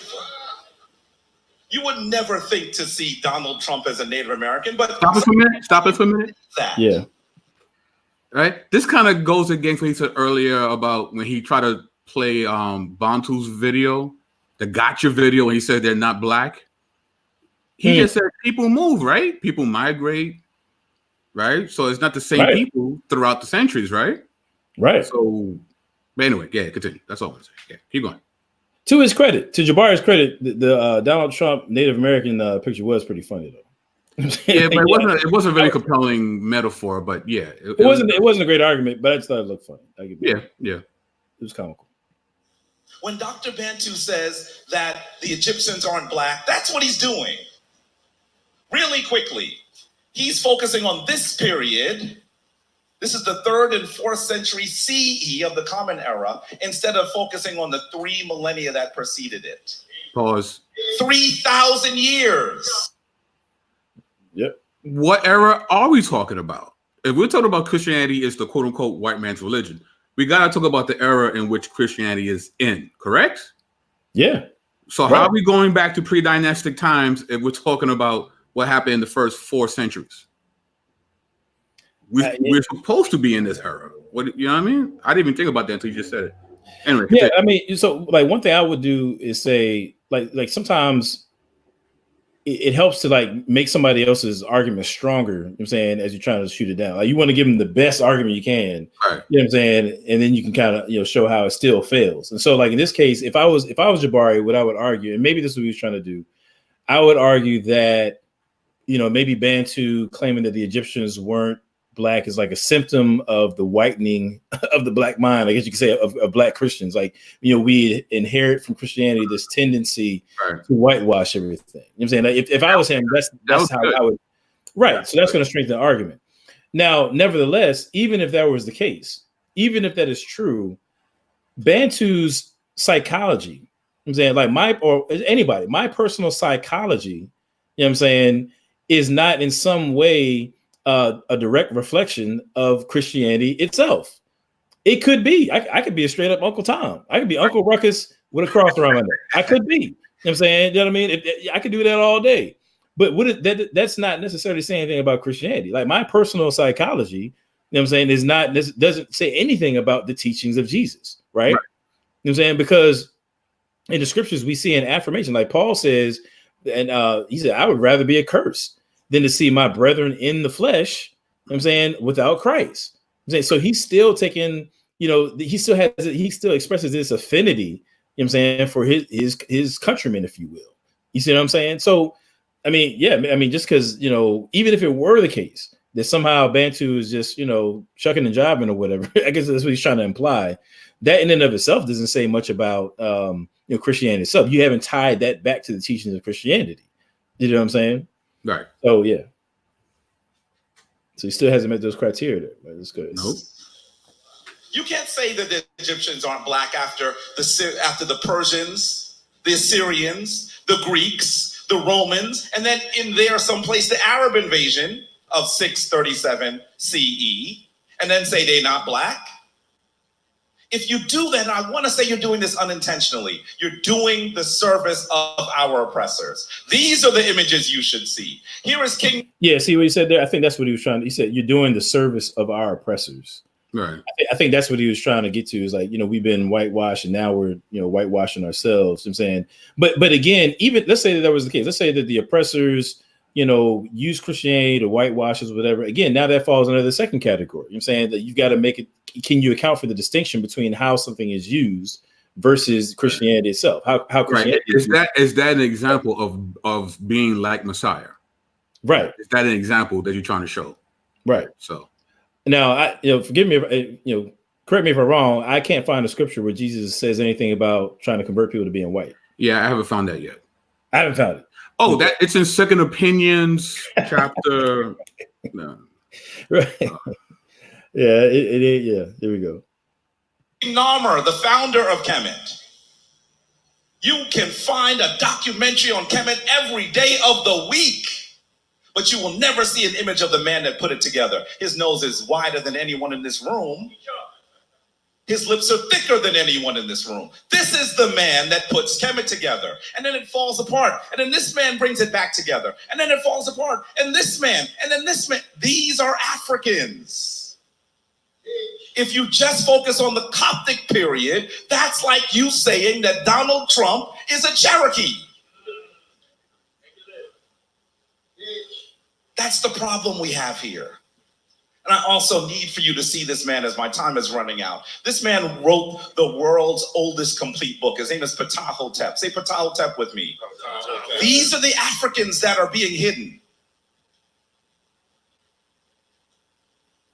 And finally, very quickly, I want you to understand that Christianity in those regions, which was forced upon those people, then seeks to destroy the ancient African traditions. Take a look at this temple, which was named Philae. Say Philae with me. Philae. Or Pilak. Say Pilak with me. Pilak. It is here where we see Constantine do his dangerous work, saying that if you actually practice the pagan traditions, you will do so under the pain of death. This temple is then closed. And we see the last inscription in the ancient African language. And then we see something curious, desecration of this temple. Do you see that? With a Coptic cross.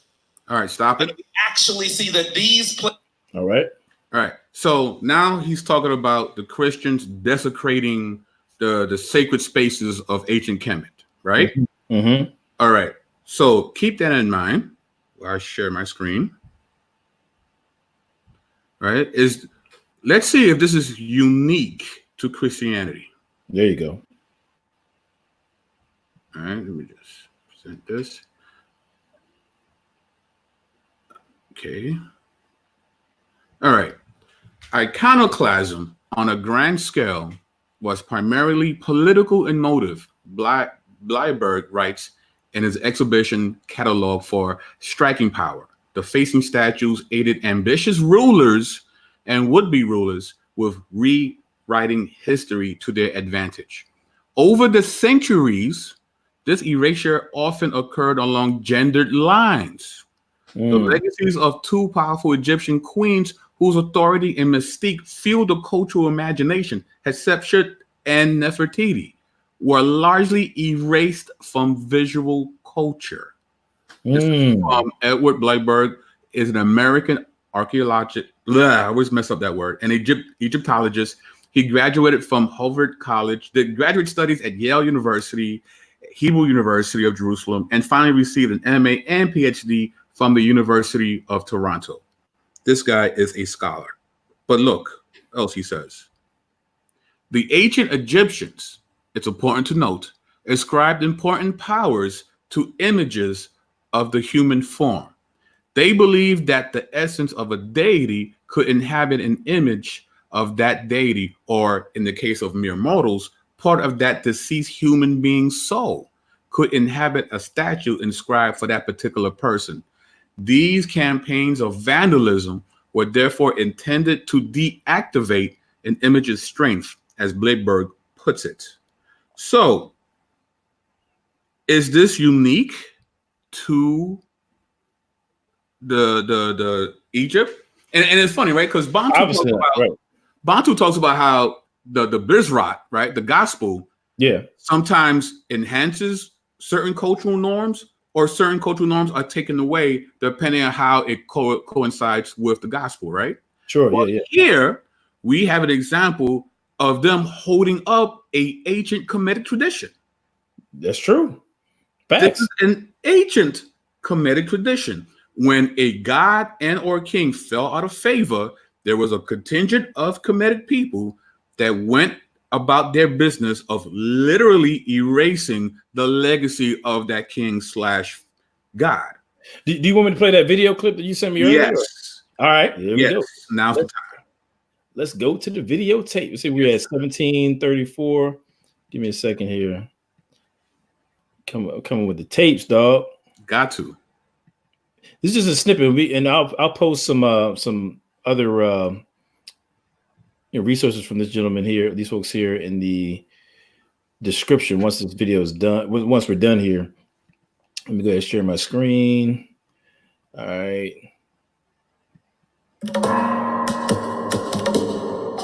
Ancient Egyptians understood images to be hosts of spiritual energies, supernatural forces. So the images could host the soul of a deceased person or a god. And they had the ability, once this spiritual energy inhabited the object, to breathe, see, hear, walk, and enforce actual real changes in the terrestrial realm. This exhibition is titled Striking Power, Iconoclasm in Ancient Egypt, and it brings together 40 statues and reliefs from the Brooklyn Museum collection and one other collection here at the Pulitzer. They're shown together, and this is the first exhibition dedicated to the idea of iconoclasm in ancient Egypt. Iconoclasm is purposely damaging a work of art. But in ancient Egypt, the iconoclasm deals with disempowering spiritual beings that are believed to inhabit works of art. So the most common question that I'm asked as curator of Egyptian art in Brooklyn is, why are the noses broken? And when I first was asked this question, it didn't make a lot of sense to me. I spent 8 years in graduate school trying to think about what the statues looked like with their noses. I never really thought about why the noses were missing. But because this was such a common question, it seemed to me that it was important to come up with a reasonable answer. And that was really the birth of this exhibition. Scholars are able to determine the purposeful damage of many objects by looking at patterns that exist across a large number of objects. So there are particular places that are targeted frequently in both three-dimensional and two-dimensional objects, which leads us to believe that the damage is not just a result of accidental damage, but was intentional. The damage to statues was to disempower the statues, or to even to kill the spirit inside. So the nose was a very important part of this process, because the Egyptians believed that the breath of life came through the nose. So removing the nose kills the spiritual being inside. Damage to the feet is also very common, because many of the offering rituals require the being inside the statue to step forward as they're making an offering. So by eliminating the feet, it makes it impossible for the statue to perform its original function. The other body parts, like the eyes and the ears, which would have allowed a statue or the spirit within it to listen and to see, as well as parts of the statues and reliefs that demonstrate royal legitimacy, have been removed. Tomb robbers did damage statues to prevent the tomb owner from taking revenge on them for damaging their tomb. There were purposeful campaigns of forgetting previous monarchs, so their statues would also be damaged. But also the statues that are found in ancient Egyptian polytheistic temples were also the target of early Christians who were trying to eliminate ancient Egyptian polytheism. It's a really exciting opportunity to explore these ideas, delve into the history of these works in a way that has not been investigated. So Christians weren't doing anything out of step with what they don't They done as Egyptian. I mean, it was out of step with the Egyptian tradition. They were very much in step because, again, Jesus, right, to these Kemetic people, well, he's the new God, but he's also the new king. Hey, Fredo, let me stop you there right quick. Yes, sir. Hey, go ahead, rock out right quick. My son is like crying in the background. I'm gonna lay him down right quick. Keep going though. Okay. Right? He's a new king. He's also a high priest, according to the scriptures. So if you're pledging allegiance to the new God / new king / high priest, well, then these other guys gotta go. And what do we do in ancient Kemet when other monarchs and gods have to go? We destroy them because we want to make sure that they are deactivated because we've made Jesus Lord, not Ra and not these other, the pantheon that we see throughout the centuries in Kemet. So they were doing what came naturally. So if you're going to have issues with Christians doing that in Egypt during, the CE era, you got to keep that same energy when they did that to your queens, right? And it also destroys a popular myth that it was Napoleon that shot the noses off all these idols. No, it was the Kemetic people themselves. They were deactivating the powers that these statues that they believe had. You know what I mean? So that's what it is. They held on. This is a ancient Kemetic tradition that the Christians actually held on to. This tradition was not destroyed. They held on and they carried it, right? So yeah, so we're gonna wait for Mr. Adam to come through. Listen, guys, thank you so much for being a part of this. Can we have a citation for what? I just showed you. Well, let's go back. I'll show you to you again. All right, let me show you again. Oh man, my bad, y'all. Yeah, hold on for a minute. People want to see this thing again. Hold on. With that? Yeah, this is the citation. This is the quote. Right, this is from Edward Blyberg, an American archaeologist. I always mess up that word. An Egyptologist. Right, this is a quote from a scholar who had an exhibition in my neck of the woods, Brooklyn, at the Brooklyn Museum.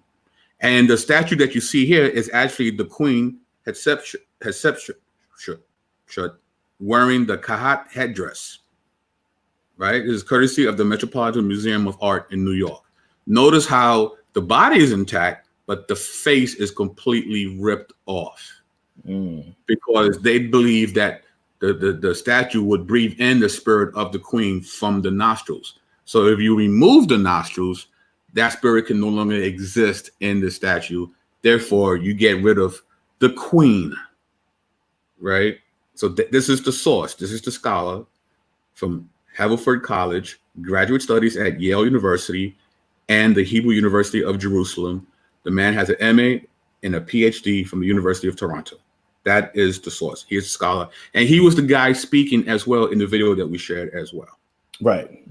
Yep. All right, man. I think we're coming to the end of Jabari's first joint, man. It's well, I'll say my comment. Actually, I got a couple more joints. There's a few things he's going to say that I like to comment on. There's one big dagger I got. Hey, dagger away. I'll play the clip and then just you tell me. Yeah, I got you. Something curious. Desecration of this temple. Do you see that? With a Coptic cross. And we actually see that these places were defiled. Can you see how Ast is carved out here, chiseled out? This is what those Christians, look at how they destroyed her face. Family, that is the tradition that we have been placed in. It's your tradition. I wish I had a whole hour. Right. We'll come back on the rebuttal. But I want you to understand that there's a story that you ain't been told. I'm going to leave you with this image here. This is a great temple called the Temple of Luxor. Beautiful temple.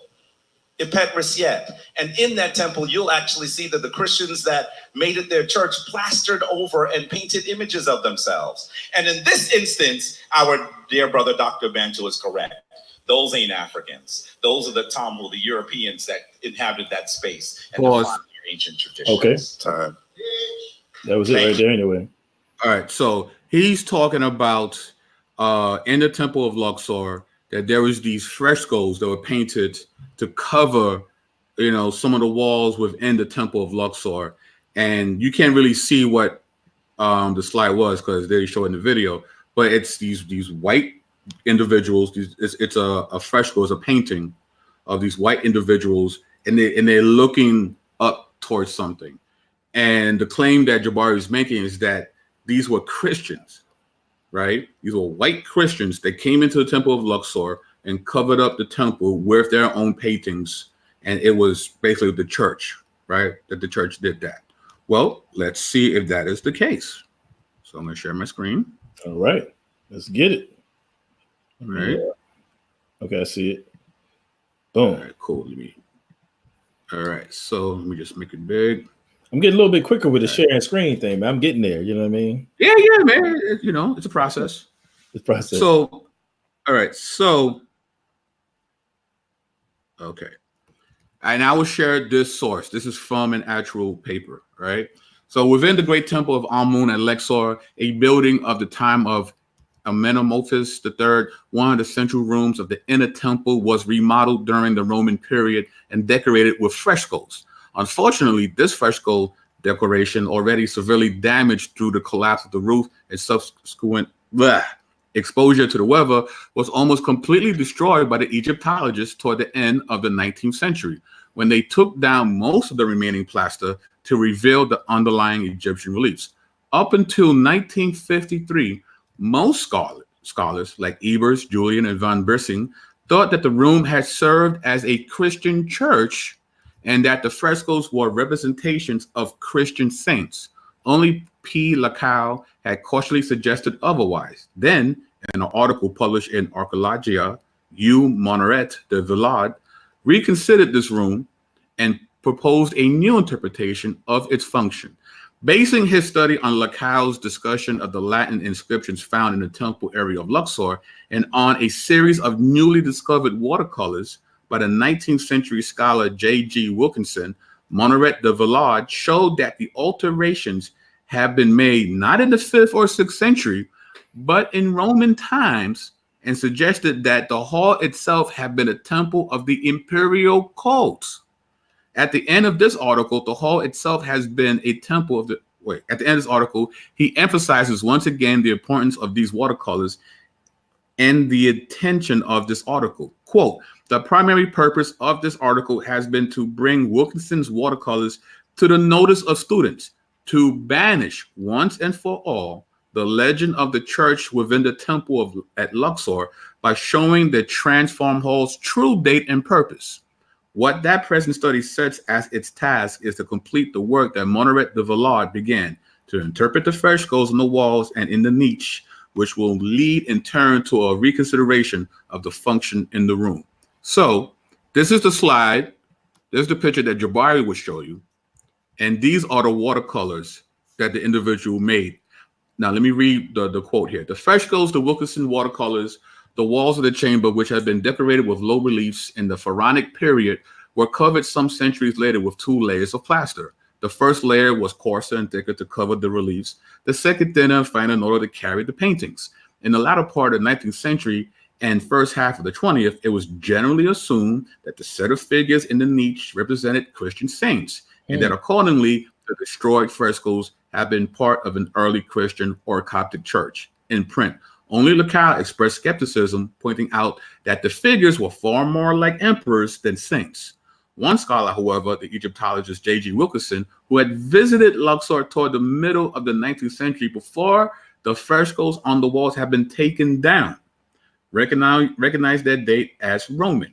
He habitually drew views of the sites he visited while traveling in the Near East, and in one of his unpublished sketchbooks, now MS Roman number, whatever, in the Griff Institute at Oxford, Monteret de Villard discovered 9 watercolors of what Wilkin identified as a Roman hall.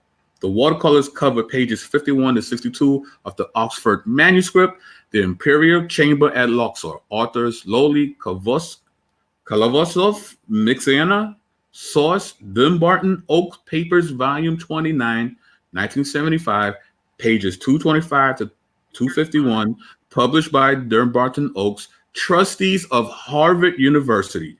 And you can find this, the URL is right here for jstor.org. So as you see here, this is the fresco that we see today. This was a watercolor painting of the fresco that was more fully formed before the Egyptologists broke down the fresco. So as you see, these guys are wearing the emperor's robes. It was an imperial coat. And they're all looking at this gentleman who doesn't look Semitic at all. No. At all. Look at the footwear. Look at the toga. This is not what an ancient Semitic brown-skinned Palestinian in the beginning centuries would wear. Now, I don't blame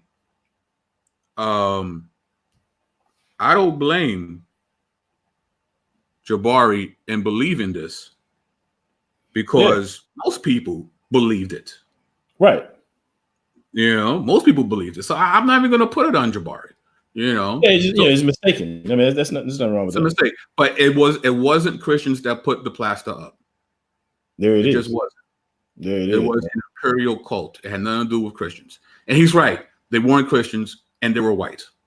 He was right about that. So there we go. You know, so I mean, so now that was the end of his talk. That was the end of his first round, and they get into it'll be Bantu's first round is coming up, and then you have the rebuttal periods, which we'll explore that in, like, I guess, our next session.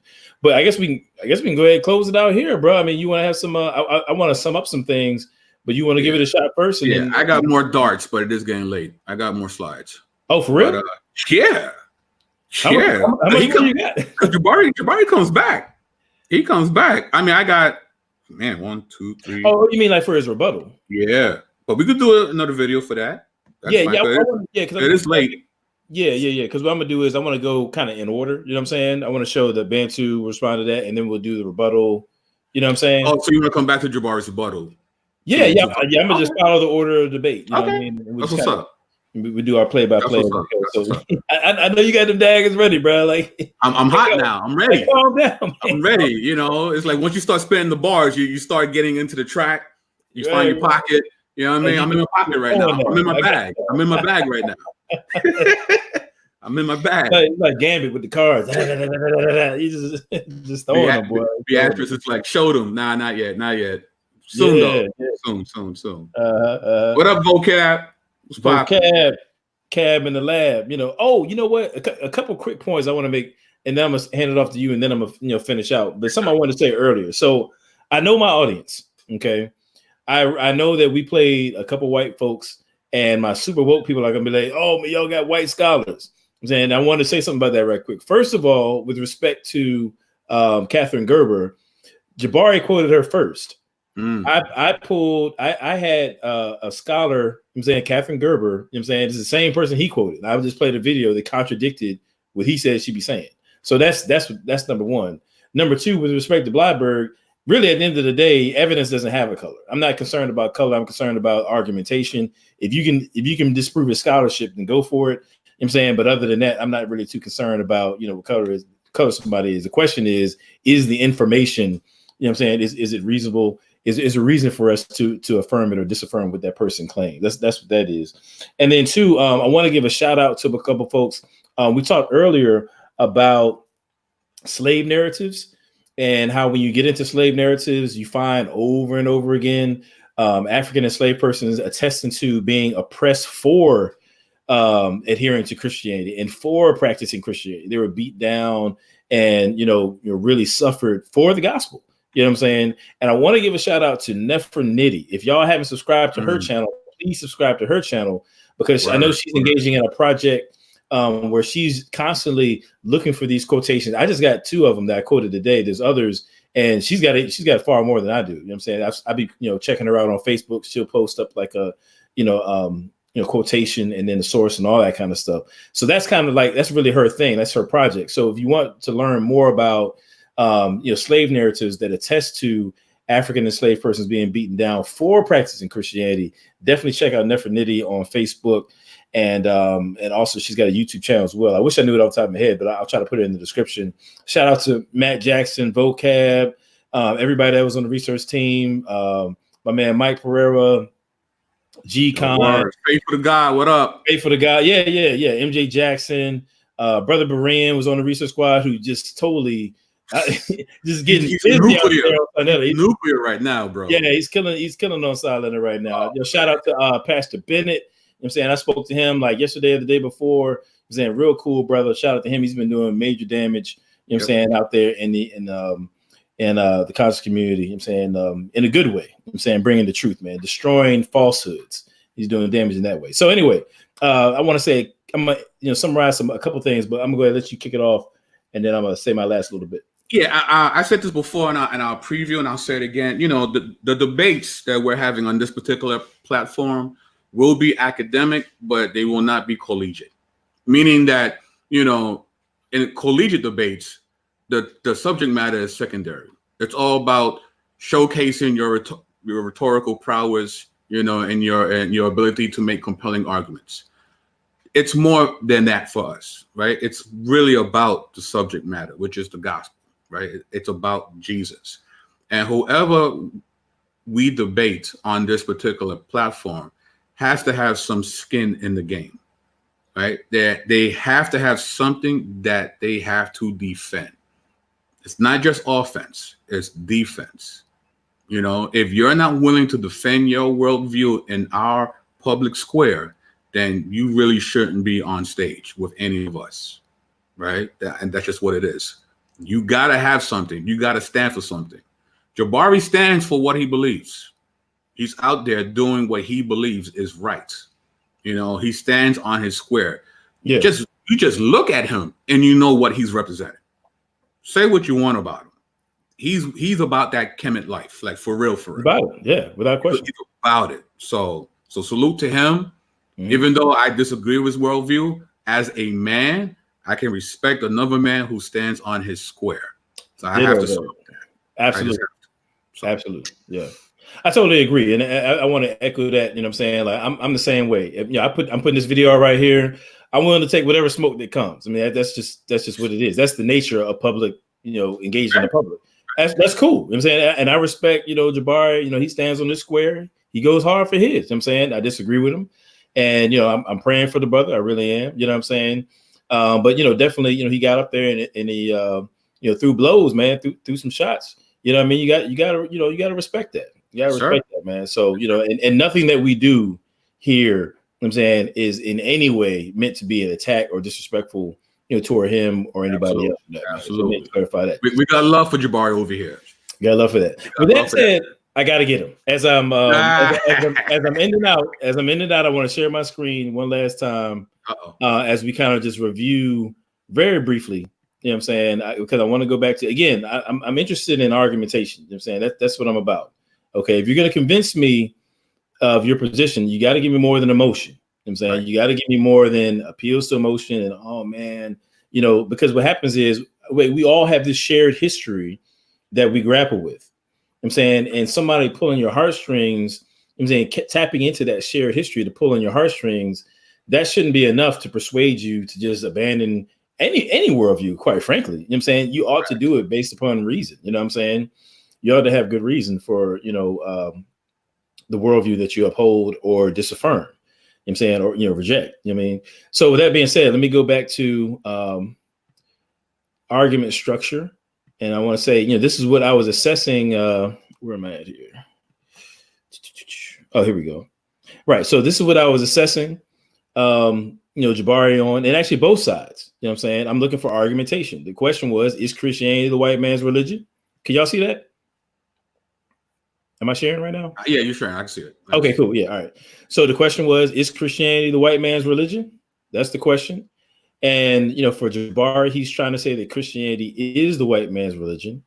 And so what I'm looking for him to do is fill in the blank, give me some premises, right? He needs to give me some argumentation and evidence that brings me to the conclusion, you know, so, you know, whatever he's bringing to the table should be X, Y, Z, therefore Christianity is the white man's religion. That's what I'm looking for him to do. Right. Now, I set up two criteria in order for him to make that case, which was, you know, we talked about Frederick Douglass and, you know, the law of identity. You know what I'm saying? I talked about how, you know, Frederick Douglass makes this distinction.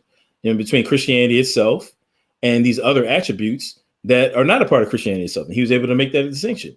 I'm saying if you can't tie the allegations that you're making against Christianity to Christianity itself in terms of its teachings and precepts, then you haven't made your case. I also talked about making the i.e. Marcus Garvey.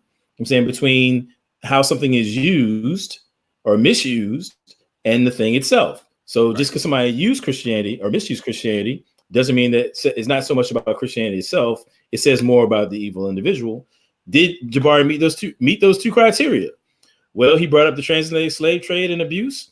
Also, I talked about the distinction between Christianity and church. Was that a lob at the church or Christianity? He's lob. That's the church. It's church folks doing that. You know what I'm saying? And he didn't meet the two criteria there. He didn't tie transatlantic slave trade and abuse, to Christianity itself, or account for that other distinction, i.e. Marcus Garvey. Same thing with Ethiopian Frumentius. He didn't tie that back to Christianity itself.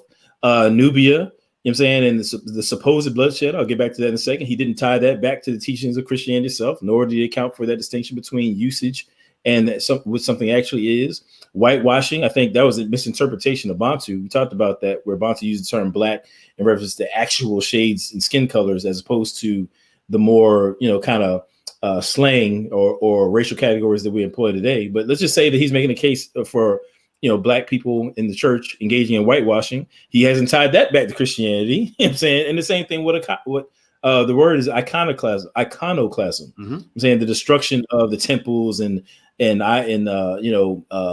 Egyptian items and all that kind of stuff. You know what I'm saying? The Luxor temple and so forth, Philae and all that. I'm saying he didn't tie that back to Christians' actual teaching. None of those things necessarily follow from Christianity itself. I'm saying, and again, he didn't account for that other distinction. And aside from that, we also see that according to the primary sources that Alfredo brings to the table, BK Apologist, the whole Frumentius angle in terms of there being something weird about that's a false historical narrative. The bloodshed with Nubia, you know what I'm saying, and that being somehow related to Christianity, according to Jabari, that's a historically false narrative.